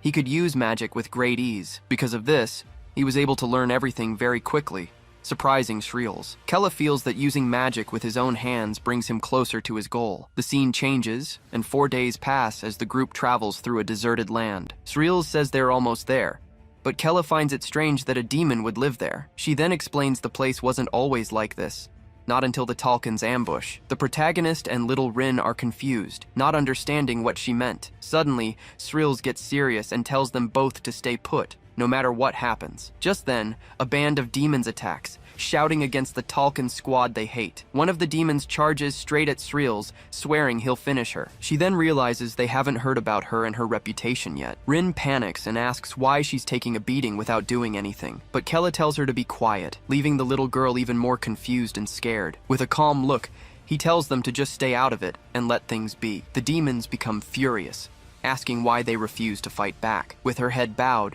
Shreels apologizes to the demons, showing her remorse. She then kneels and says she'll accept their anger until they feel better. The group's leader is shocked, as he recognizes that symbolic pose that only they know. As a fellow demon, she apologizes for having allied with their enemies. They are confused, remembering that the last time she was with the Talcon. At that moment, Kella steps forward and confirms that what she's saying is true. With a blue aura, He introduces himself as the last remaining son of Hel Khaldun. The demons feel the powerful energy and realize he is indeed the king's son. The leader then asks if he is really the young master Kella, still in disbelief. Upon confirmation, they all run towards him, filled with emotion and hope. The earth demons then kneel and greet him as His Highness Kella Khaldun. Little Rin gets all excited, calling out young Master Kella's name. With a smile, Shreels remarks that they recognize him as the rightful heir. Kella just watches the scene in silence, processing the whole situation. The camera reveals they lived in an underground village, hidden from everyone. It was a simple place, serving as a refuge for all those earth demons. With a smile, he thinks that maybe creating his army won't be so hard after all. One of the earth demons shouts, announcing the arrival of the great demon king's son, Kella Khaldun. At this, the entire crowd goes wild, raising their fists to celebrate the great heir. One of the leaders then approaches, saying he'll prepare everything and that Kella just needs to give the order. But Kella seems to be analyzing the place, thinking that the architecture is very different from what he knows. He's impressed to see the city was built without magic, using only natural materials. The crowd continues to celebrate, as Kella thinks he never imagined such a large city could be hidden away. He then turns to Shreels and admits she was right. They need the talent of these people. With a smug smile, she says that on top of that, there's an excellent warrior they should recruit. Kella is intrigued by this information, asking who this warrior might be. The scene then flashes back to the past, as Shreels explains that the Talcan squadron discovered the location. We see General Kilman, who, furious, orders his men to kill all the earth demons without mercy. The Taluan soldiers then attack, beginning a massacre against the defenseless demons. The people scream for Golpero, but they are slaughtered with no chance to fight back against the surprise attack. It's then explained that, on the general's orders, the forest that hid the city was burned down. Because of this, the earth demons were pushed to the brink of extinction, as we can see from Shreels' expression. But then, a furious warrior appears, shouting and questioning how they dare attack a people who don't even know how to fight. He stands in front of the children, warning that he won't let anyone touch them. General Kilman is surprised, wondering what kind of demon would risk his life for the young ones. Intrigued, he approaches the warrior and asks for the name of such a brave man. The warrior then answers with pride, saying his name is Douglas, son of the earth demons. Kilman repeats his name under his breath, seeming to reflect on the demon's attitude. With a thoughtful look, the general seems to make an important decision about what to do next. He then laments in his thoughts, saying it would be different if Douglas had been born a human. At that moment, Kilman surprises everyone and shouts for them to stop the fight as they are leaving immediately. Douglas is left completely stunned, not understanding why the enemy was suddenly retreating. With a smile, Shreels turns and tells him that his bravery saved his entire tribe. The warrior remains silent, still processing what just happened in the middle of the battle. The image shows Douglas, who stayed behind protecting the children as the army withdrew. Back in the present, Shreels finishes the story, saying he didn't run and tried to save the children until the very end. Xildera is impressed, while Kella comments that even the name Douglas sounds trustworthy. Kella grows thoughtful, as an earth demon who knows how to fight is more than he could have hoped for. He then makes up his mind and says he'd like to meet this Douglas in person, but the elder gets nervous,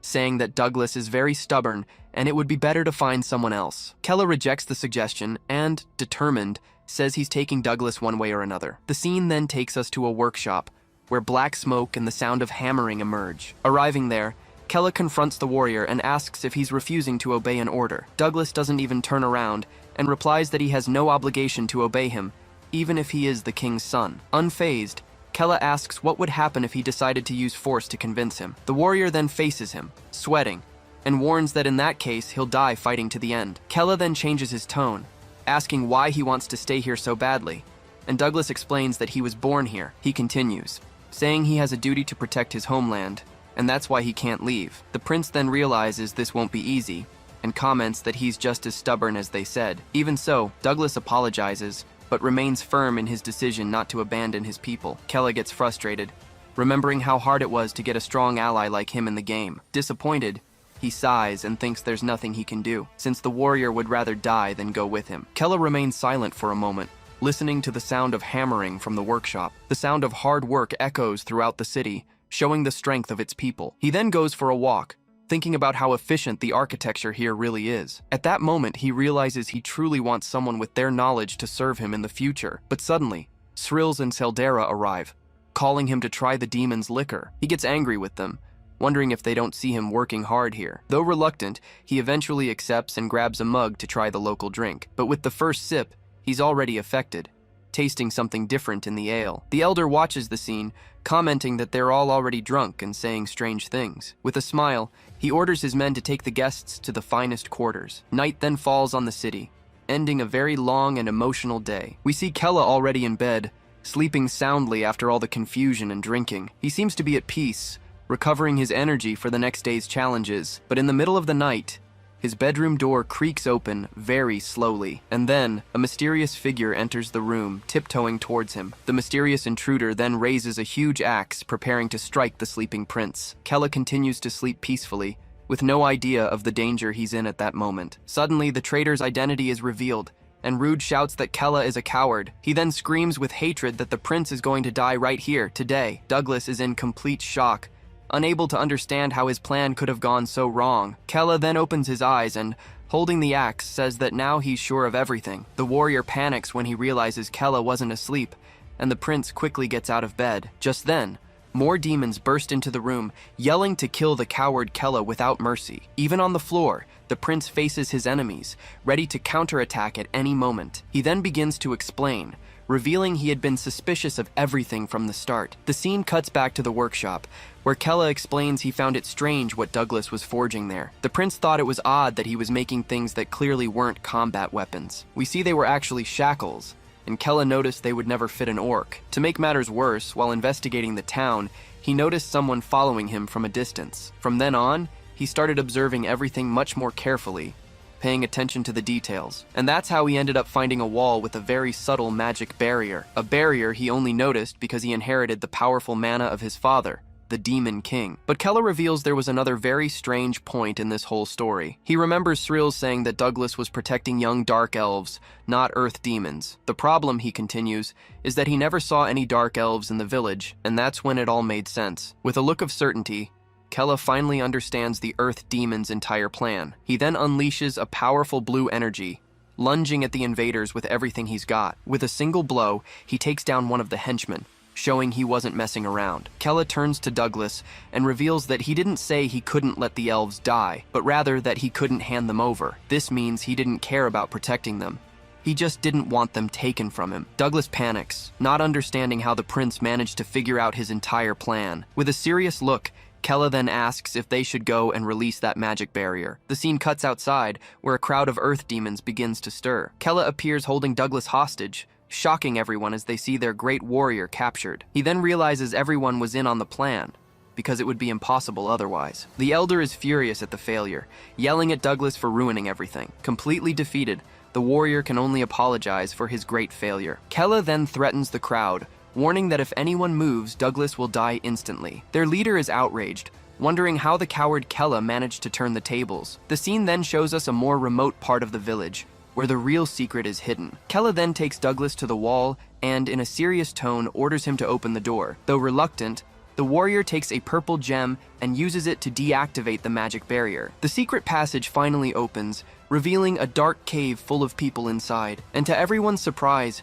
we see they are young dark elves, all scared and trapped. Kella is speechless at the sight, while Douglas maintains an angry expression. The prince is horrified, realizing they are in a much worse situation than he had imagined. Just then, Shreels and Seldera arrive running, worried and shouting Kella's name, but they are also shocked when they see what was hidden behind that wall. Kella then turns to Shrills and asks if she can use her magic to see the memories of one of them. She replies that it's possible, but warns that his vision won't be as clear as hers. The prince then nods in agreement and asks her to please begin the spell. Shrills concentrates, preparing a powerful spell to initiate the memory transfer. The magic then connects Kella's mind with one of the elves, beginning to show the past. In the first memory, he immediately realizes that life in that place was a living hell. It's revealed that the mothers were forced to get pregnant, and that all life there was born that way. And among these children, some were handpicked by mysterious human nobles.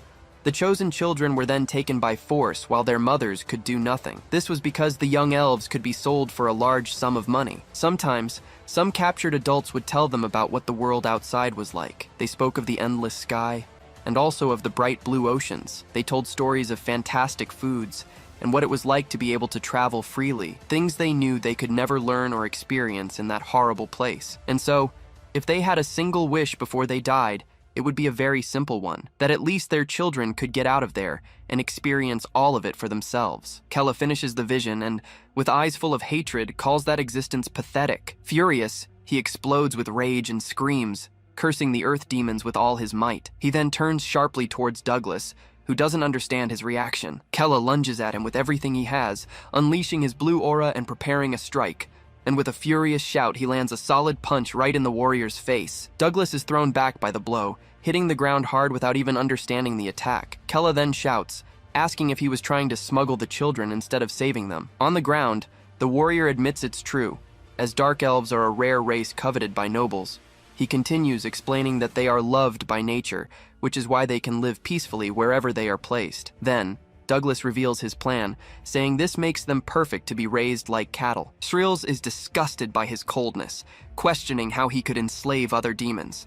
But he yells back, saying they are essential for them to survive against the humans. Kella then clenches his fist tightly, his blue aura glowing ever more intensely. He remembers how miserable it was to endure his father's oppression his entire life. But the prince realizes that the pain of those children is far greater than anything he has ever gone through. That's why he decides he can't just stand by while something like this happens right in front of him. Kella then turns to Shreels and Seldera, ready to resolve the situation once and for all. With a determined look, he declares they will finish the job Killman left behind. Shreels agrees immediately, saying she can't forgive these traitors to their own kind. With that, Kella declares they will cleanse this place, wiping out the earth demons. Douglas then gets up, urging everyone to help him fight, since there are only 3 enemies. At his command, the earth demons charge the group, screaming that they're going to die. Seldera manages to fend off a blow, warning that the remaining orcs are attacking. At this, Shreels becomes furious, questioning how they dare to rebel against the heir of the Demon King. But one of them shouts not to retreat because Kella is a coward and they don't have to obey him. Seldera immediately retorts that Lord Kella will be the next Demon King anyway. An enemy then attacks the prince, screaming for him to die,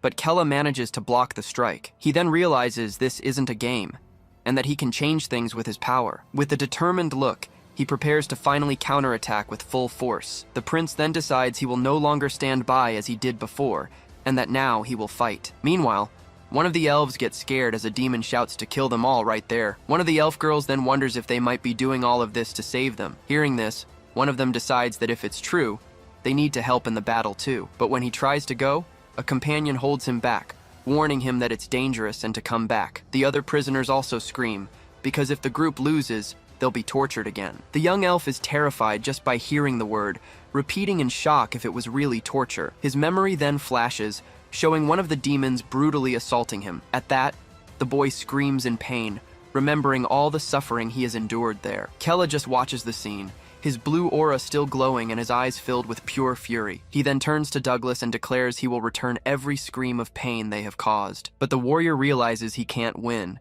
and pulls a red ore from his pocket. He swallows the stone and yells for everyone to eat one too, because losing to them means losing everything. The other demons then follow his lead, starting to eat the ores they had stored. Caldera is astonished at the sight, as she thought the earth ores were just a legend. Kella is also startled, baring his teeth and asking what kind of power had just emerged. When consumed, the ore exchanges a part of a demon's life for power. Shreels adds that it increases their physical abilities dozens of times over. Douglas's body begins to swell, tearing his clothes as he lets out a hateful snarl. The transformation continues in a bizarre way, and he warns that he's going to kill Kella right now. With enormous fangs and a monster's face, he screams that he'll finish the prince off for good. Kella is shocked, as their demonic energy increased along with their physical strength. He gets frustrated, as he still can't use all the abilities Hell gave him. Then Douglas charges forward with a powerful strike, shouting for the prince to prepare for what's coming. The heir is terrified, baring his teeth as he realizes the danger of that attack. But suddenly, giant roots sprout from the ground, blocking the strike just in time. Douglas is surprised by the interference, not understanding where it came from. The roots then trap him, and he struggles, screaming and asking what this is. The image reveals it was the young elf, Wood, who placed himself between Kella and the monster. With his body trembling, he says he doesn't want to be tortured again, never again in his life. The other elves panic, screaming that he's gone too far this time. Douglas becomes furious, threatening to torture him to death for daring to get in his way. But before he can break free, he seems to feel something and is confused for a moment. It's Kella, who grabs him and declares that what he said will never actually happen. With a swift strike, He pierces the monster's chest, who can't even react. After defeating him, the prince turns to the elf, asking if his name is Wood. With a smirk, he says he thinks he likes the boy's courageous attitude. Wood just stares at him in silence, still stunned by everything that just happened. Even wounded, Douglas screams at Wood, demanding to know how he could betray him after he raised the boy himself. He then forgets the torture and shouts that he'll kill the boy right here, right now. Kella is shocked, realizing the enemy's body has grown even larger than before. Ignoring the pain, the monster charges at the prince, preparing a powerful blow. The blow lands squarely on Kella's defense as he tries to block the attack with his arms, but the force is so great that he's thrown backward, unable to stop the impact. The prince is sent flying, slamming hard against the cave wall, reeling from the blow. Lying on the ground, he wonders how the magic of that stone can be so strong and dangerous. But Douglas ignores him and turns his attention to the elf, shouting that he's going to finish Wood. He then lunges forward and grabs the boy by the neck, ready to avenge the betrayal. With a look of pure hatred, the monster screams that he's going to rip his head off. Wood gasps for air, struggling and trying to break free from the deadly grip on his neck. Kella realizes he's gone mad, more focused on killing Wood than on fighting. The boy continues to suffocate, feeling his life slowly drain away from the pressure. Seeing this, Kella realizes he needs a long-range attack to solve this. In desperation, Kella focuses his gaze, begging for any kind of power to turn the tables. Suddenly he finds himself in a strange place, with no idea where he is or what happened. Then, a shadowy figure appears and laughs, explaining that he's inside his own consciousness. Kella turns around, irritated, asking the shadow who the hell it is and what it wants, but the figure reminds him that he needs to save the boy, and that time flows differently here. Hearing this, the prince remembers Wood, realizing the danger his friend is in. He then desperately asks if the shadow has a way to help save Wood right now. The entity explains that he isn't ready to use the full power that Hel Khaldun gave him, but it says that as his mind and body align, he'll be able to unleash more power. Kella doesn't care about the explanation and yells for it to just tell him what power he can use now. The shadow then agrees, revealing an ability he can use at this very moment. It says goodbye, calling him by his two names, leaving the prince completely shocked. He's in disbelief, wondering how that mysterious shadow knew his old name. His consciousness then returns to the real world, still trying to process what just happened. And on his arm, a blue energy forms, and he recognizes Hel's fire arrow. Seeing the energy weapon, he realizes that with this, he might have a chance to win. He then aims carefully and yells for Wood to shield his body from the incoming attack. Douglas looks down in shock, not understanding how that hole appeared in his chest. Meanwhile, the young elf continues to suffer, agonizing in the furious monster's hands. Angrily, the villain throws the boy aside, cursing him for interrupting his fight. Kella then glares at him with hatred, warning him that this is the end of all his dirty deeds. Then, the prince fires the energy arrow, putting all his strength into the attack. The blue fire arrow flies forward with an intense glow, carrying an impressive power. Douglas is utterly terrified at the sight of the attack, with no chance to escape. The attack hits him dead on,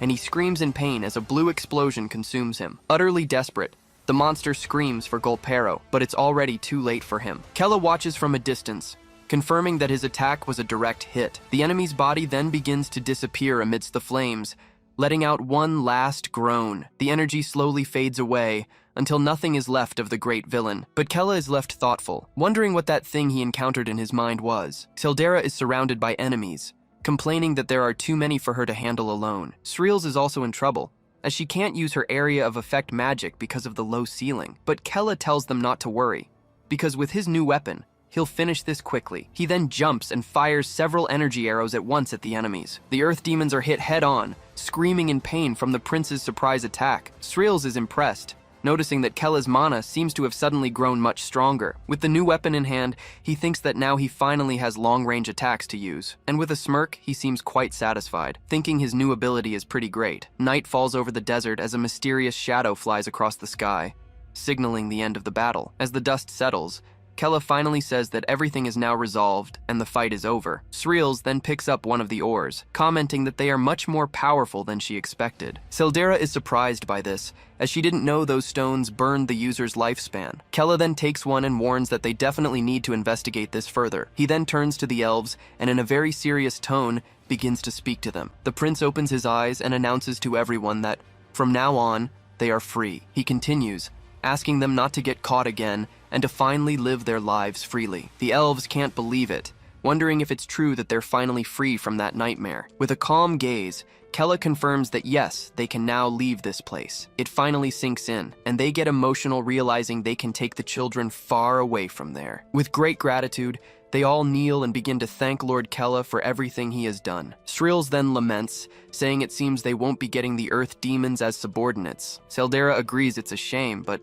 notes there's nothing more they can do now. But Kella turns to Wood and asks if he wasn't born there, but was captured instead. With a distant look, the young elf confirms that yes, he was captured and brought here. Kella then continues, saying he assumes Wood also has no family to return to. The boy doesn't answer, just stares back at him with a very sad expression. After a moment of silence, he finally confirms that yes, he has no living relatives. At this, the prince extends an invitation and asks Wood to come with them from now on. He explains that they need someone who knows how to navigate the terrain like the earth demons. But Wood says he's not an earth demon and has no talent with terrain. Showing his shackles, he says he won't be able to help the group in any way at all. Kella then reassures him, saying he is an elf who receives nature's love. And besides, he has already shown himself to be braver than anyone in the face of danger. The prince extends his hand and says that's more than enough to join them. The young elf is completely frozen, staring at the prince, not knowing what to say. With his eyes full of tears, he stammers Sir Kella's name, deeply moved. We see a flashback where he remembers not even knowing what his parents' faces looked like. He was abandoned somewhere and ended up being found and captured by Douglas. He remembers being taken there, living his entire life amidst great suffering. So, he lived in this living hell his whole life, without any hope. He thought he would live this horrible way until the day he finally died. Back in the present, he wonders if he can really leave that place forever. With tear-filled eyes, he asks if he can truly follow Kella, but Kella looks at him seriously and tells him he won't just be following him. The prince then corrects himself, saying that actually Wood will go with him as an equal. Then, he helps him up and calls for him to leave, with Wood thanking him emotionally. The scene then changes, and we see the group finally free under the starry night sky. It is explained that they took care of the earth demons and saved the captured elves. Kella was worried, but remembers they are demons loved by nature itself. Therefore, no matter how or where they live, the future will be better for them. It will surely be much better than living in that horrible place from before. Wood then looks ahead, with a determined and hopeful expression on his face. And so, under the moonlight, a new journey finally begins for them all. Caldera starts bossing Wood around, telling him that he's the rookie and has to obey. At that, Kella suggests they find a place with a river nearby. Wood then points in a direction, saying he can smell water coming from there. Though annoyed, Caldera admits he did well, leaving the elf a bit flustered. Kella then gets curious and asks Srills why they're looking for a river now. With a smile, she explains they can't keep walking and need to find a mount. She continues saying they might find something near a river, which gets Caldera excited, but Srills bursts her bubble, saying they'd be lucky to find even a unicorn. Kella then ends the discussion and decides they will follow the direction Wood pointed to. The scene then takes us to a forest, showing the path the group begins to follow. And what do you know? They actually find 2 unicorns, drinking water from a magical, sparkling river. The animals quickly notice their presence, becoming very alert as the group approaches. Startled, the unicorns start running, trying to get away as fast as possible. But suddenly, a giant paw with huge claws stomps down right in front of them, blocking the path. The footprint left on the ground is gigantic, showing that the mysterious creature is enormous. And from the shadows, a white dragon emerges, spreading its wings majestically. Caldera goes crazy, yelling that she wants a dragon, while Srills can't believe her eyes. The scene shifts to a desert at night, where a full moon illuminates the rocky landscape. There, a person in a white cloak finds a fallen earth demon groaning in pain. The survivor then reaches out, begging to be saved with his last bit of strength. The figure is revealed to be a woman with white hair, who notices he's the only one who survived. She stares at him with a calm expression, seemingly analyzing the situation without much emotion. Then the scene changes to a forest, where several bloody bodies lie on the ground. A group dressed in white is camped out, and one of them asks why the tracking spell isn't working. The mage, Curdley, replies that she doesn't know, as she's detecting multiple targets in different directions. A warrior doubts that so many children of hell are left and asks how they'll find Kella. She confirms there's no way to know, and an elf complains they can't hunt all of them. Their leader, Killian, then decides they will hunt the other demons scattered across the continent. But he asks Curdley to start searching for Kella first, to move the mission forward. She says she can teleport alone, and that might be a faster way. Young Deed gets excited, saying that in the meantime, they can do a little cleanup around there. Curdley accepts the order and prepares, vanishing in the blink of an eye to start her search. The mage gets ready to go, and her eye glows with a mysterious energy. With a flash of light, she disappears into thin air, leaving Deed surprised by her sudden departure. The leader, Killian, then gives a smile and suggests they start hunting the demons. Curdley appears in the desert and asks the survivor if Kella passed through there. Angrily, he confirms and says that bastard Kella wiped out his entire tribe. The mage then calmly asks where he went after doing all that, but the demon says he doesn't know, and before dying, tries to ask her to save him. Suddenly, a beam of light pierces through his head, ending his life instantly. Curdley just watches the fallen body, showing no emotion at what she just did. Coldly, she states that he's useless if he knows nothing, and points her finger. She then turns away, deciding she'll have to follow the energy trail she sensed. Looking to the sky, she repeats the name Kella Kalden, focused on her hunt. The scene changes, and Kella's group finally reaches a river with a beautiful landscape. He's impressed, saying that, as expected of elves, Wood guided them just by scent. But Tildera gets jealous, telling the newcomer not to get cocky just because of that. Kella says he's hungry, but Tildera offers to fish, saying she's good at it. But suddenly, several fish leap out of the water, flying towards the group. It's Wood who caught them all at once, leaving everyone speechless. He then explains he used the power of nature, and Srills praises his skill. This makes Tildera very jealous, as she wanted to prove she was the best one there. She then tries to light a fire, but Srills creates one with magic,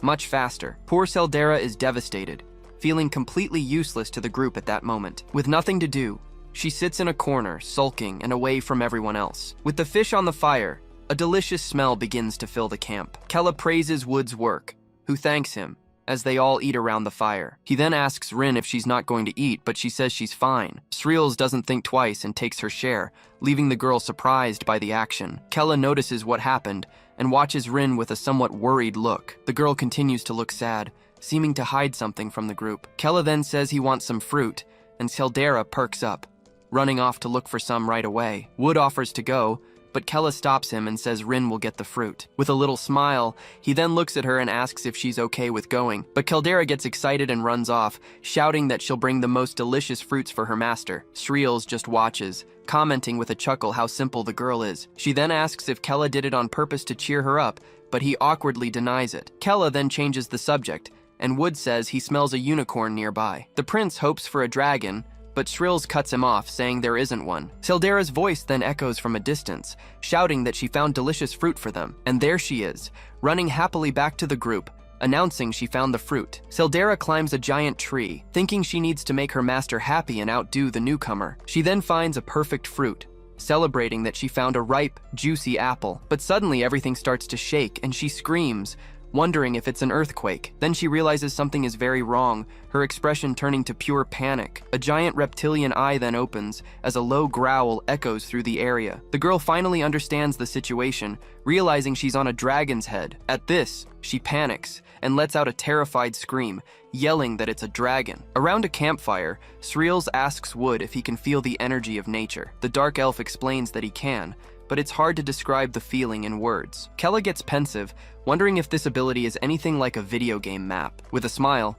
Sriels remarks that it would be great for finding new dungeons to explore, but Wood says the range isn't very wide, so he doesn't know how much help he can be. Kella then asks if there's a way to train to increase that distance somehow. The elf reveals that there is, by consuming the stone of a dragon that has lived for 1,000 years. Kella is shocked by this information, already imagining how incredible it would be to have that power, but Sriels cuts him off, saying it's not easy to find a dragon, and it would be impossible to kill one. Curious, Kella asks her if dragons are really as strong as the stories say. She confirms, explaining that they are the apex predators and that they don't like demons. Apparently, the only ones who can tame dragons are humans with immense mental strength. He finds that quite ironic, since humans are considered the weakest race of all. Sriel smiles and tells him not to even try to understand how a dragon's mind works. Even so, Kella becomes determined, thinking he needs to find a way to get that stone. Srills gets annoyed, saying it's impossible to find a dragon and that they should just give up. Kella agrees, looking down, but says he wanted to find one to help Wood. But out of nowhere, Rin appears, screaming desperately,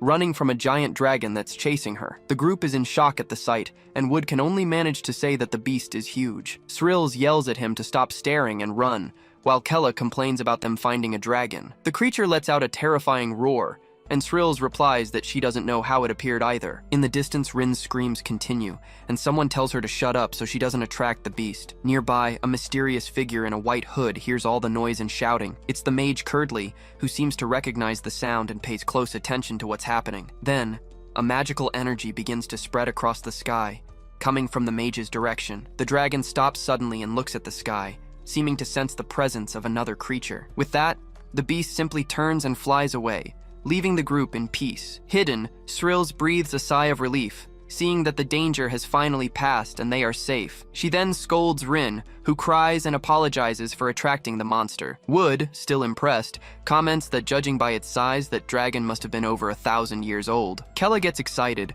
realizing that if the dragon is 1,000 years old, it must have the clairvoyant stone. He sees this as a great opportunity, leaving the mage Curdly a bit confused by his reaction. The scene changes, showing the whole group sitting down, dejected, as if they were waiting for something. Then, one of them asks who's there, breaking the silence in the air. Srills jumps to her feet, recognizing the mage as Curdly from the White Talkin squad. The rest of the group panics, thinking they've been found and their escape is over. Without a second thought, they all prepare for combat, ready to fight for their lives. We are told that Curdly is known for being a cold and merciless mage to her enemies. Kella readies his mana bow, frustrated by facing one danger after another without a break. He glares at her with hatred, while the mage observes him with a completely calm expression. Curdly then tells them to calm down, saying there's no reason for them to fight there. The boy doesn't understand her attitude, but he stays in an attack stance just in case. The mage turns to Srills and calls her a traitor, warning her that fighting here won't do any good. The warrior is in shock and grinds her teeth in anger, not knowing what to say. With that,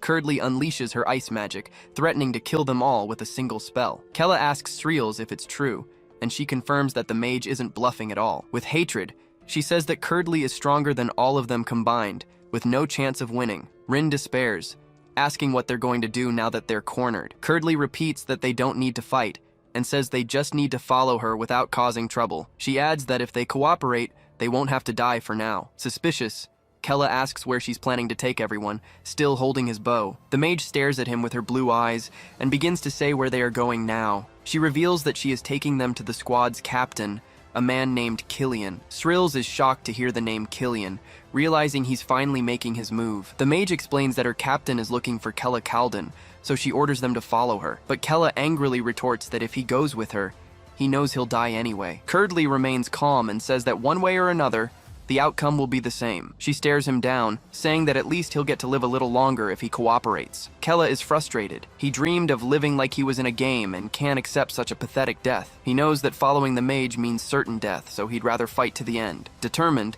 the boy unleashes his mana and prepares to fight with everything he's got, to the death. He then focuses all his power into a single attack, firing an energy arrow, but the mage doesn't even move, calmly creating a magic barrier to defend against the blow. Seeing an opening, Srills yells for everyone to attack, launching her own energy blast. Her attack hits the barrier head-on, but it doesn't seem to leave a single scratch on the shield. Just then, Wood also charges forward, preparing to use his abilities to help in the fight. His power also crashes against the mage's defense, which remains effortlessly intact. With that, all their attacks fail, and Curdly stands still, completely unharmed. Finally, Rin charges with all her might, saying she can't die like a useless burden without helping Kella. She punches the barrier with her dark energy, screaming that she'll protect her master at all costs. But Srills grows desperate, warning that a close-range attack won't work against that defense. Inside the shield, Curdly just watches her and says that if this is her choice, then so be it. Suddenly, the barrier reacts to her touch,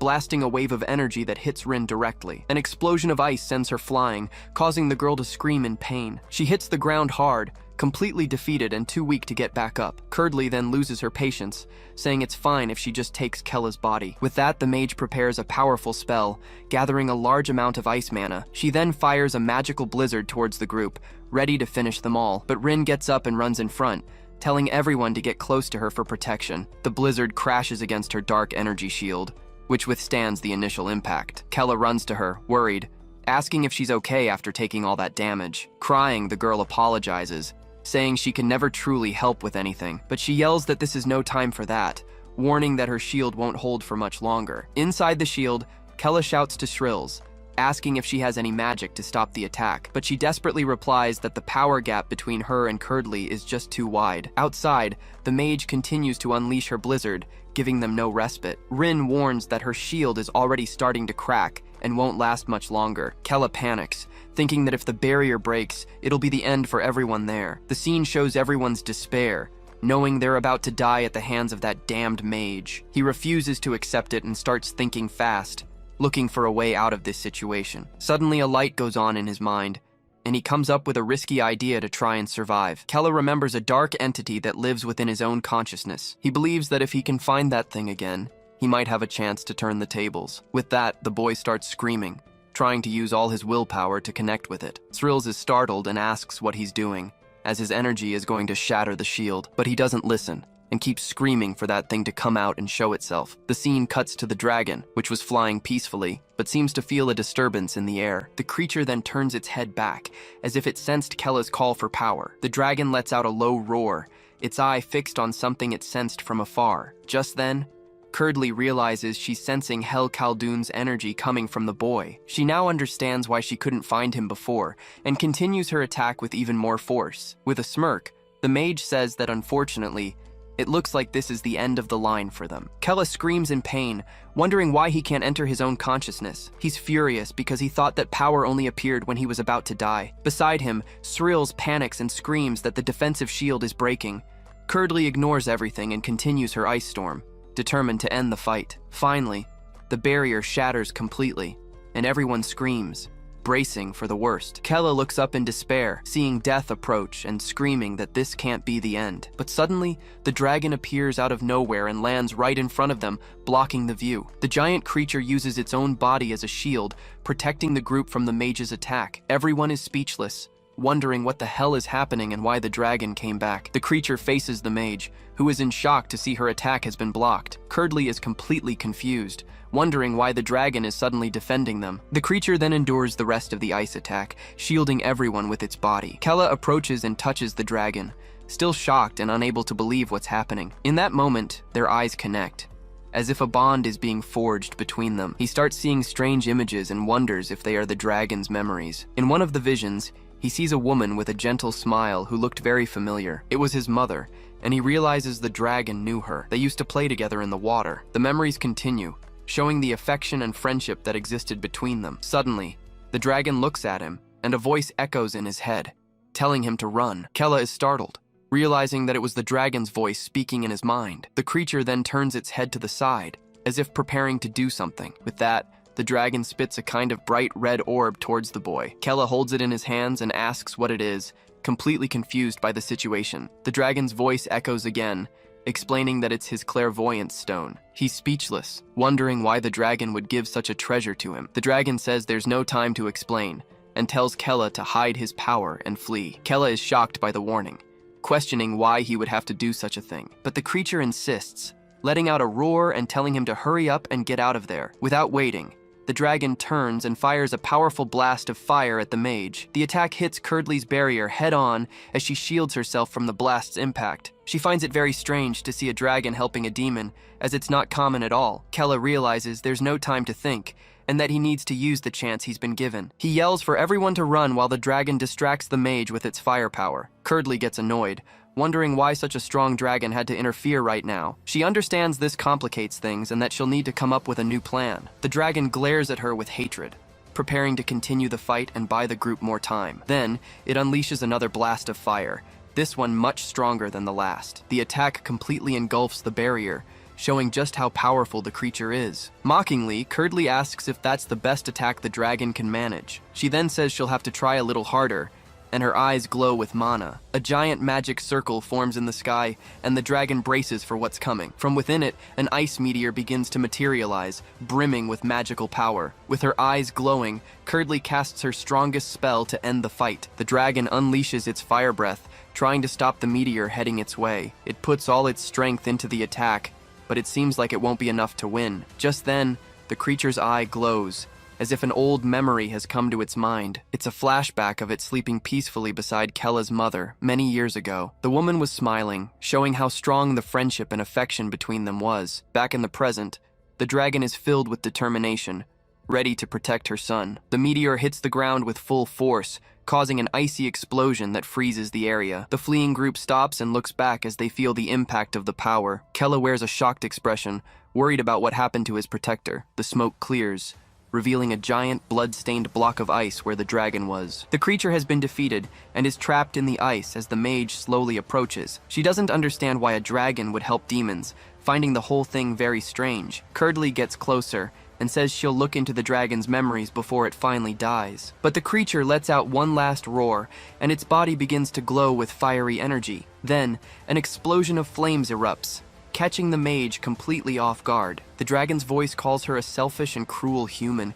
showing all its hatred. It then warns that the day will come when she will regret everything she has done. With that, the creature explodes in a ball of fire, choosing to die rather than be captured by her. The dust settles, revealing the mage alone amidst the destruction caused by the final blast. Curdly realizes the dragon chose to take its own life, leaving her with no answers. She understands its sacrifice was to give Kella time to hide his presence and escape. The mage takes out a tracking device, saying that the situation has now become much more complicated, but she asserts that this won't change Kella's fate, which is already sealed. Then, mana butterflies begin to appear, spreading throughout the forest around her. Curdly says it's his destiny to be killed by the hands of the Talkans in white, and that's final. Now that they were safe, the group tried to figure out what was up with that crazy dragon that appeared. Wood then corrects them, saying the creature was actually trying to help Kella the whole time. Kella explains that he was able to see the dragon's memories and found out it knew his mother. Rin is confused since dragons and demons don't get along and wonders about their history. He says he doesn't know, but he felt a strange, melancholic emotion from those memories. Then, one of them asks if the dragon gave him anything, and Kella shows them the red stone. The group is in shock. Not only were they saved, but they also got the clairvoyant stone. Srills believes they were actually saved by the will of the former demon queen. Kella clutches the stone, wondering what his mother's relationship with that dragon was in the past. Without much thought, he decides Wood should have the stone, since they were lucky to get it. Srills agrees, saying the white Talkans have already found them and they need to prepare. Wood feels awkward, saying it's a very rare item and asks if he can really keep it. Kella insists, saying no one else there can use it and tells him to just eat the stone already. The elf then accepts the gift, preparing to consume the item and gain a new power. With that, he puts the stone in his mouth, ready to finally enhance his tracking skills. Without a second thought, the elf swallows the stone the dragon gave him. Suddenly, he feels an immense power, and a strange aura starts to emanate from his body. Wood then screams in pain as his eyes glow with a strong red energy. Then, the stone gives him a vision,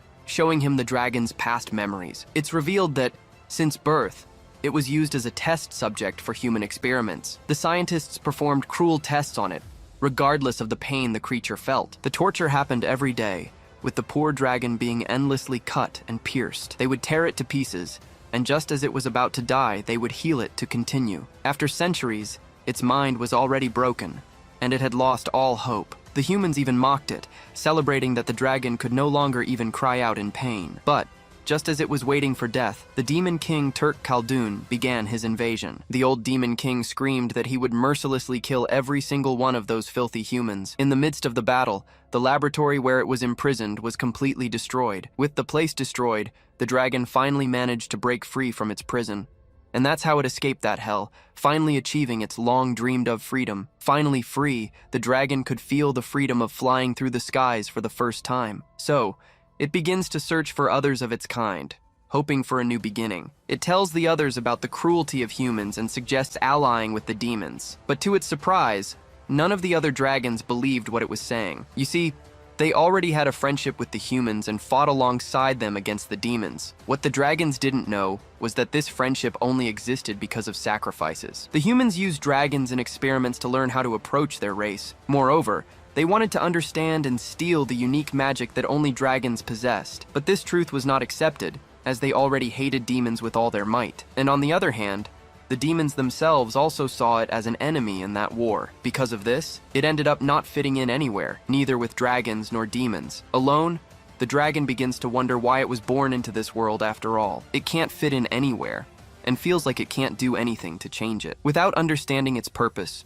it decides to isolate itself from everyone and everything forever. With that, it surrenders to an endless darkness, living in deep solitude. There, the dragon just wasted its life, waiting for its end to finally come. It was just a lost soul, crying alone in the middle of the forest without any hope. But everything changed forever the day it met a girl named Cariste. The little girl was crying a lot, calling for her mother in the middle of nowhere, completely lost. The dragon was confused by the scene, not understanding why she was calling out to it like that. Then, the little one ran towards it, still desperately screaming for her mommy. She hugged its face tightly, thinking it was the one she was looking for. The little girl kept crying, releasing all her sadness and loneliness in that hug. It tried to say it wasn't her mother, but its heart felt something different, and it was in that exact moment that it finally found the reason why it was born. That child who suddenly appeared was a little girl named Cariste, Kella's mother. Using his magic, the dragon saw her memories and discovered they were just as sad as his own. While humans had used him in the past,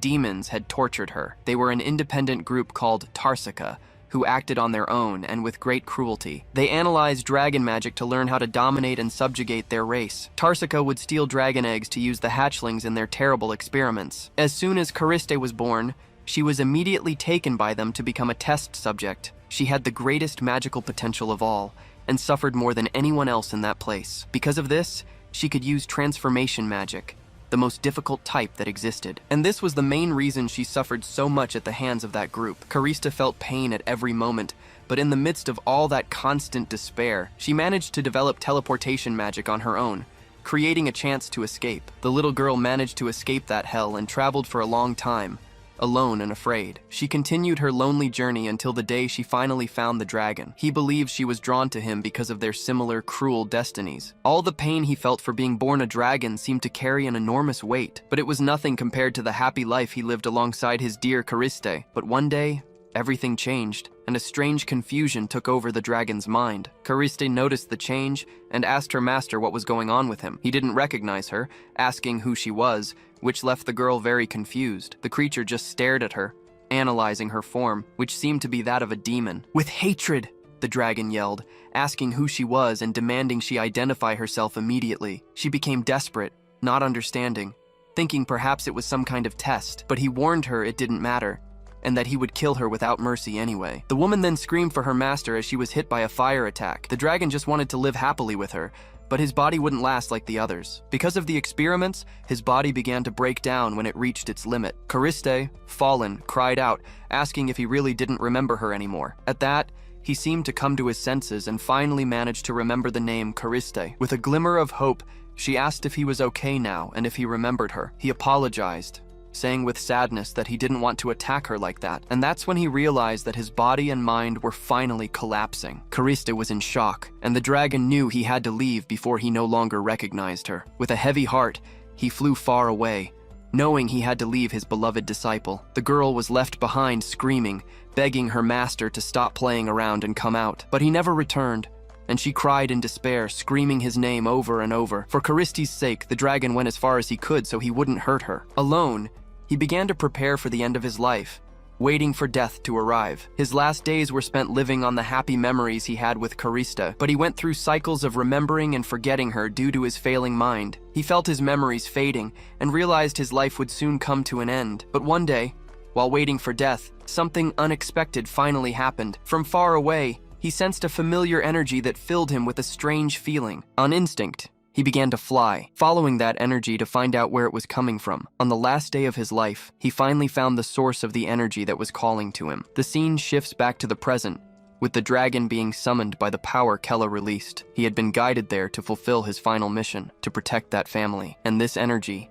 from Cariste's son, was the last thing he needed to feel. The only thing left in his memories was the unmistakable energy of his Cariste. He saw her as his precious disciple, but deep down, the feeling was much more. The image of her as a little girl came to his mind, as if she were his own beloved daughter. So, upon feeling her energy again, he was certain it was a call. With a roar of longing, the dragon screamed her name, flying without a second thought. He followed that trail of power, going as fast as he could to find her. But in her place, it wasn't Cariste who was there, but a completely different boy. Even so, upon seeing the danger, he didn't hesitate to put himself in front to protect them. He used his body as a shield, saving those lives without even knowing why. However, he could feel a connection, and knew that this boy was no stranger. One look was all it took for him to realize that the boy was his Cariste's son, and through Kella's memories, he managed to see a glimpse of the whole truth. He saw that his little girl, whom he loved like a daughter, had grown up so much. She had become a mother, holding her son with all the love in the world. With a tear in his eye, he decided he would protect her precious son. The dragon fills with determination and vows to protect the boy with his life. He then uses his last strength and fires a final, powerful blast of fire. In his thoughts, he thanks Karista for giving meaning to his last days. At the end of his long life, he felt at peace for having lived by her side. He is happy to have been able to see her son at least one last time. With love, he says goodbye, telling her he loves her as if she were his own daughter. Back in the present, the vision ends and Wood cries, shocked by everything he saw. The elf then falls to his knees, still feeling the weight of those memories. Rin asks if he's okay, and he says he saw very long memories, but he explains that, like a dream, the more he tries to remember, the more they fade from his mind. Even while crying, he says that the dragon had a happy death and found peace. Kella is confused by this, wondering how that death could have been a happy one. He then concludes that the dragon must have met his end at the hands of that mage. The scene shifts to the battlefield, confirming the creature couldn't escape. A mysterious voice asks how he can't remember anything now. At that, Srills shakes him, yelling that he even cried while receiving the memories. Wood tries to explain, saying the ability might manifest gradually, but Rin gets annoyed by his lack of confidence, warning that he still has a long way to go. So Kella decides there's no choice. They'll have to wait for Wood's ability. He takes command, saying they need a safe place, and asks Srills for the map. The map shows the Human Kingdom's region, and the former location of the Demon Kingdom. Kella points out that they're right on the border between the two territories at the moment. After thinking for a moment, he decides heading south seems to be the best option. Rin and Srills are confused, questioning why they aren't going deeper into demon territory. He then reveals his father had a reason for sending him to the human territory of Arsal. Kella believes his father foresaw the massive human invasion of the demon territory. Srills agrees, remembering that after his father's death, all the armies united. Hearing this, Rin suggests they need to gather the demons to fight alongside Kella, but he quickly shuts down the idea, saying it's impossible now because he's seen as a coward. Kella states he doesn't have the power to rally anyone yet, since they all think the same of him. Rin tries to press Srills, but she says no one can prove his royal lineage. She continues, saying she did things in Talkan for which it will be difficult to gain forgiveness. Kella then defines the first step: create a dungeon as a base,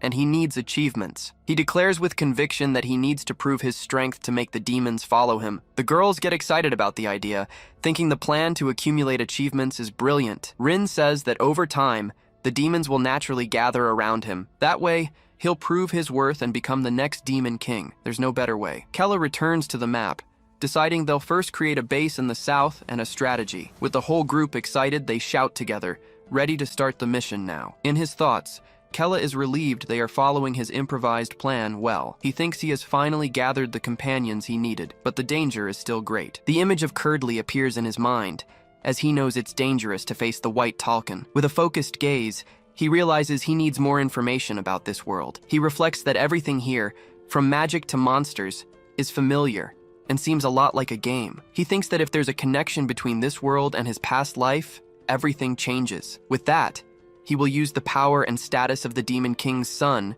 to get what he needs. And he'll also use all the knowledge from his previous life to create a survival strategy. He's determined because there is a path to victory, and he can't die before then. The scene cuts abruptly to a demon village under attack and on fire. A demon with a child surrenders, begging for mercy and offering an alliance to the humans, but his plea is ignored, and an attack of dark flames hits him head-on. Deed appears with a cynical smile, asking if the demon said something because he couldn't hear. Another demon rebels, shouting that they're cruel for attacking after a surrender. Suddenly, a huge axe appears, as a voice full of hatred says the word demons. Audrea tells him to shut up and die, lunging at him with her axe without mercy. The blade is covered in blood, showing the blow was fatal, and without hesitation. Kalka then turns and tells his captain that the job here is done, but suddenly he's startled, as if he's seen something completely unexpected. The scene shows Killian, who hears from Curdley that a dragon helped Kella escape. Killian deduces they found him near the territory of the Earth Demons. Curdley reports that she is already using her butterflies to search for him in the surrounding area. He then concludes that Kella won't come to the demon territory,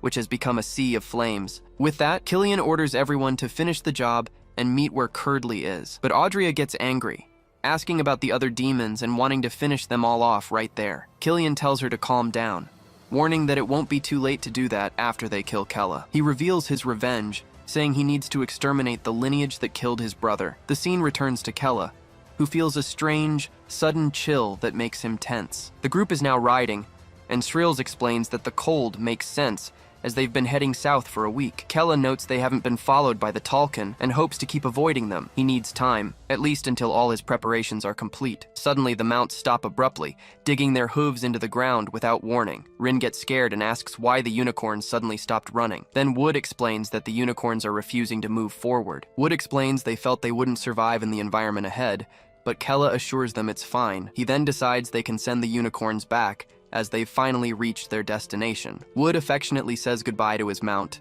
thanking her and asking her to return safely. The group stands in the cold, watching some strange creatures running through the snow. Rin shivers from the cold, saying the weather is bad for everyone, but Kella thinks it's perfect. With a confident smile, he tells the group to find a good spot for their new base. The scene changes, showing the unicorns galloping back under the starry sky and full moon. As they run, a bluish butterfly of light appears, following the trail they left behind. The magical butterfly continues its flight, shining brightly in the darkness of the night. Far away, Curdley notices the unicorn's movement. They fear the cold and came from the south. She's intrigued by the fact that there are 4 of them, which really catches her attention. The group arrives at a beach, and Kella suggests that the cave on that island seems like the safest position. He asks Wood if he can tell if there are any monsters on the island, but Wood says his power only senses nature. Just then, Srills points out some old boats, commenting that it looks like no one has been there in a long time. Kella asks if the boats are still usable, and she confirms they seem to be in good condition. The group then takes a boat,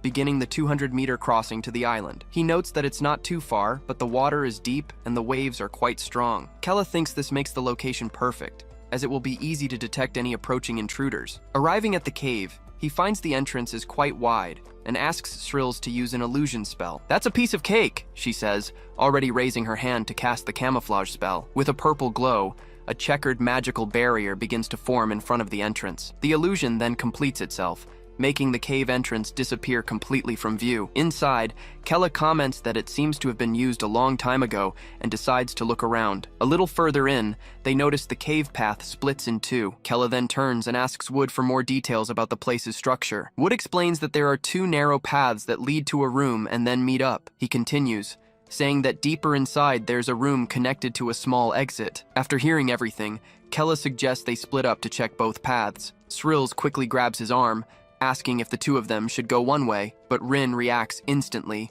shouting no, and that she's the one who will go with Kella. Rin awkwardly explains that it's best for the 2 strongest to split up. Srills agrees with the logic, so Rin takes the chance and says she'll go with Wood, looking very pleased. Kella gives the orders, telling them to check everything and meet in the middle. In the other tunnel, Srills and Wood are walking, and she comments that the stones are lighting up the place. Wood explains they are light stones, created by a mage skilled in ice and light magic. Srills then gives him a serious look and warns him that she still doesn't trust him one bit. He's completely confused, not understanding what she's trying to say. She says she's only traveling with him because of Kella, as she doesn't make new friends easily. Wood just listens in silence, processing the distrust she feels for him. The tension builds between them, Srills' lack of trust clear in her eyes. Then he tells her not to worry, and that she can think of him as a mere slave. His response leaves her a bit stunned, looking at him in silence for a moment, but she turns her head and says bluntly that she really doesn't like him at all. Wood maintains his serious expression,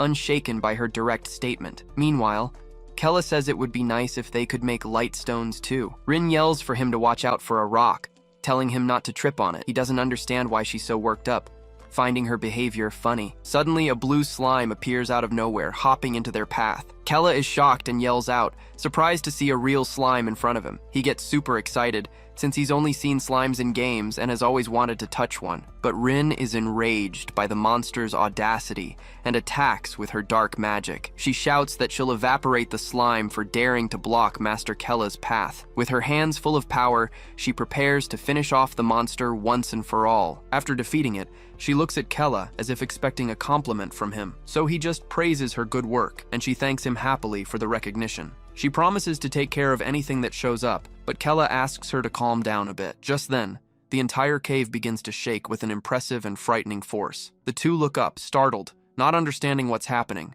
and from the shadows, a giant stone golem emerges, with a glowing red eye. Completely panicked, they scream together, startled by the golem's appearance. Kella yells that the thing is huge, pulling Rin behind him and telling her to take cover, but she refuses to obey, baring her fangs with a look of pure determination. Rin remembers her promise to take care of everything and prepares her dark magic to attack the enemy. Meanwhile, in the other tunnel, Srills is astonished to find something unexpected on the ground. She perks up when she sees it's a crystal necklace, looking antique and very expensive. Overjoyed, she puts on the necklace and asks Wood if it looks good on her, but he replies curtly, with a completely uninterested expression on his face. Srills is clearly disappointed by his reaction, wondering how Rin would react. She imagines Rin complimenting her and the two of them going out together to look for more treasures. With that, she grumbles that she doesn't like any of this, preferring the other company. Wood remains silent, paying little attention to her discontent. Back in the fight, the golem attacks with everything it has,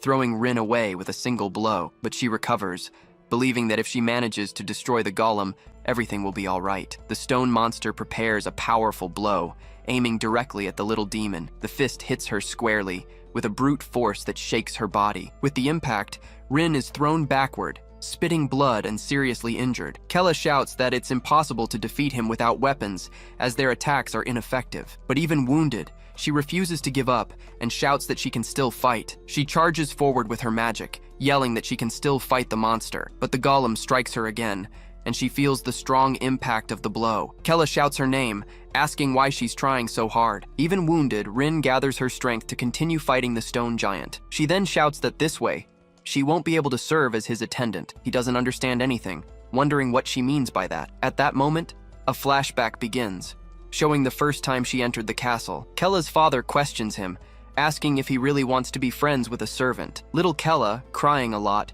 replies that yes, he wants to be friends with Rin, but his father reprimands him, saying that she is just a servant and orders the contract to be drawn up. Kella continues crying, while young Rin stands awkwardly beside him. Then, even though sad, he apologizes and appoints her as his attendant on behalf of the Khaldun. Little Rin blushes with embarrassment and thanks him with a smile. It is explained that she was happy simply because he wanted to treat her as a friend. That day, seeing him sleep crying, she made a vow to herself. She vowed that she would support him in becoming the greatest demon of all. With that, she promised herself that she would try very hard to keep her promise. But as time went on, things in the castle were not easy for them at all. Kella ended up showing himself to be a coward and a crybaby, always almost dying because of his brothers. And every day was the same thing, with him running terrified through the castle corridors. He would arrive crying to Rin, saying that he was scared and that he almost died again. Even when she tried to be cold and tough to see if he would become stronger, nothing helped, because in the end,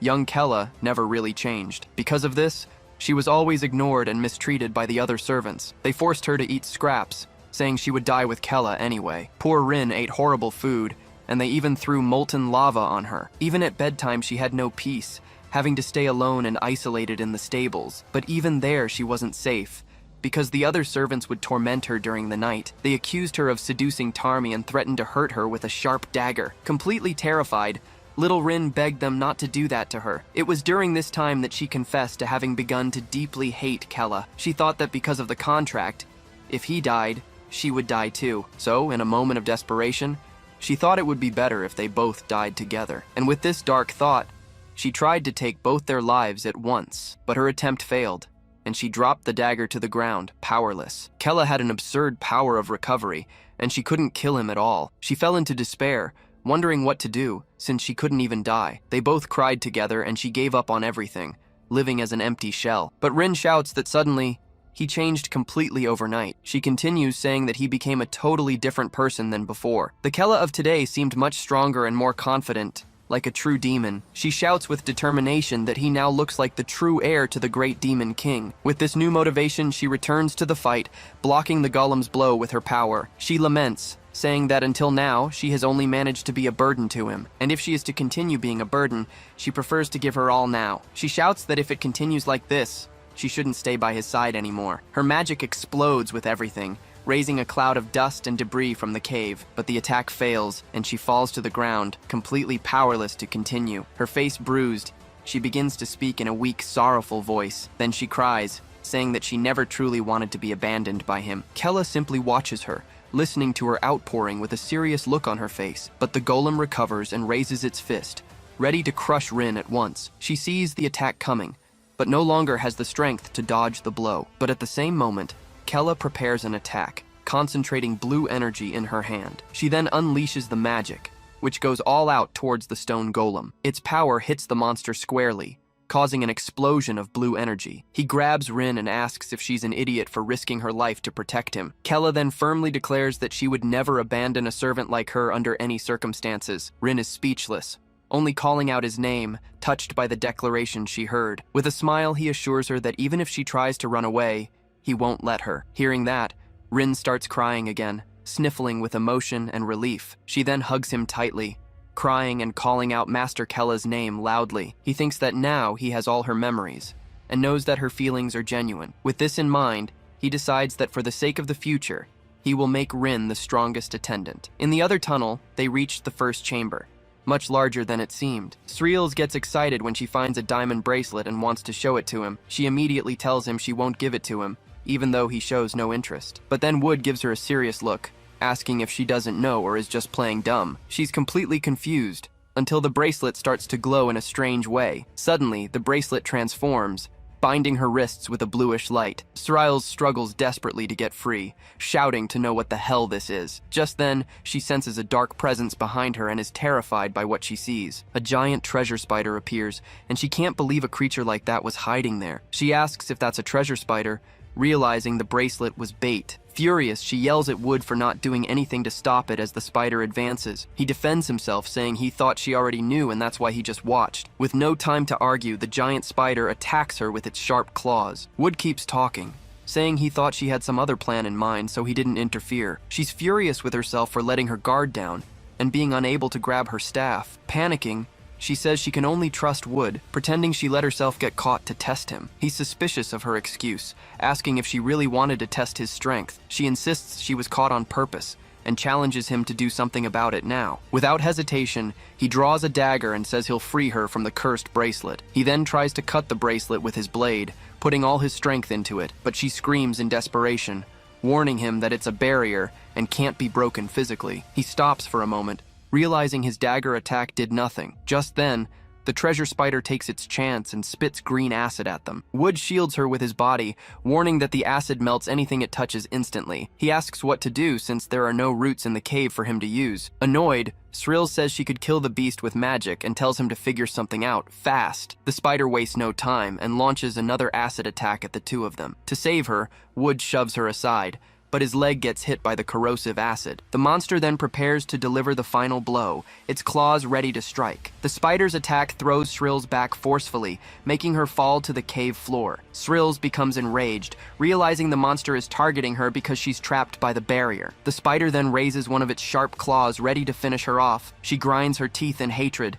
feeling powerless against the creature, but Wood steps in front, taking the hit and leaving Sreels completely shocked. Even wounded, he says he'll do whatever it takes for her to use her magic. He then uses his own hand to absorb the spider's magic, and it screams in pain. With his dagger, he cuts his own hand, transferring the power to break the barrier. The blue energy explodes, and he finally manages to shatter the magic bracelet that held her. Now free, Sreels looks at her own hands, unable to believe she's been released. The spider shrieks in fury, seeing its prey has escaped the deadly trap. The monster then unleashes all its rage on Wood, piercing his body several times. Desperate, Sreels screams his name, witnessing the horrific scene before her. As he falls, he tells her it's her turn to fight and finish the monster. He looks at her with a serious gaze, calling her name in a weak voice. Sreels is paralyzed, staring at him with a mix of shock, rage, and despair. With Wood lying wounded, she summons her staff, which fills with purple energy. Sreels becomes furious, screaming about how a mere insect dares to mess with her like this. With her eyes burning with fury, she prepares to finish the monster once and for all. She then casts her spell, Purple Torch, engulfing the spider in magical flames. The commander raises her staff, unleashing an absurd amount of power at the creature. The attack is so powerful that the giant monster is completely disintegrated by the flames. After it's all over, Sreels is exhausted, showing how much energy she spent on the attack. Just then, she turns and sees Wood, despite being badly injured, trying to get up from the ground. Shocked, She asks how he managed to break the barrier that trapped her in the bracelet. Wood explains that he figured his own hand wouldn't be affected by the spider's barrier. She then asks what would have happened if he'd been wrong, implying he would have died. He replies that he didn't care if he lived or died, since she told him to help. Sreels falls silent, processing the immense sacrifice he made for her. Suddenly, a painful memory surfaces, showing her being pierced by a sword. The image focuses on the blade running through her body, revealing a deep trauma from her past. The flashback shows Sreels being stabbed, but she says she let the enemy catch her on purpose. With an insane smile, she confirms it was a trap and lunges at him with everything she's got. The instructor watches the scene, commenting on how she sacrificed her body to take his head. He then warns her that she would have died if the blow had struck her heart, but she says she didn't care, as the order was to kill him no matter what. The instructor is impressed by her stubbornness, finding her attitude interesting. Despite her injuries, he informs her that with such determination, she has finally passed the test. Back in the present, she thinks that Wood has the same indifferent look she used to have. She realizes he's exactly like she was in the past, fighting with everything he has. And then she understands that the boy risked his own life just to protect her. With her staff in hand, she approaches and tells him he has finally passed her test. Wood is surprised, and she continues, saying she will accept him as a companion. Then she gives him a direct order, telling him not to die so easily from now on. He's speechless, looking at her, shocked by her sudden change in attitude. Amidst the bones, he agrees to her order and says he'll remember it. Hello everyone! Did you like the story? I loved it. If you want to follow the next part, make sure to subscribe to the channel and leave a like. See you in the next story, guys.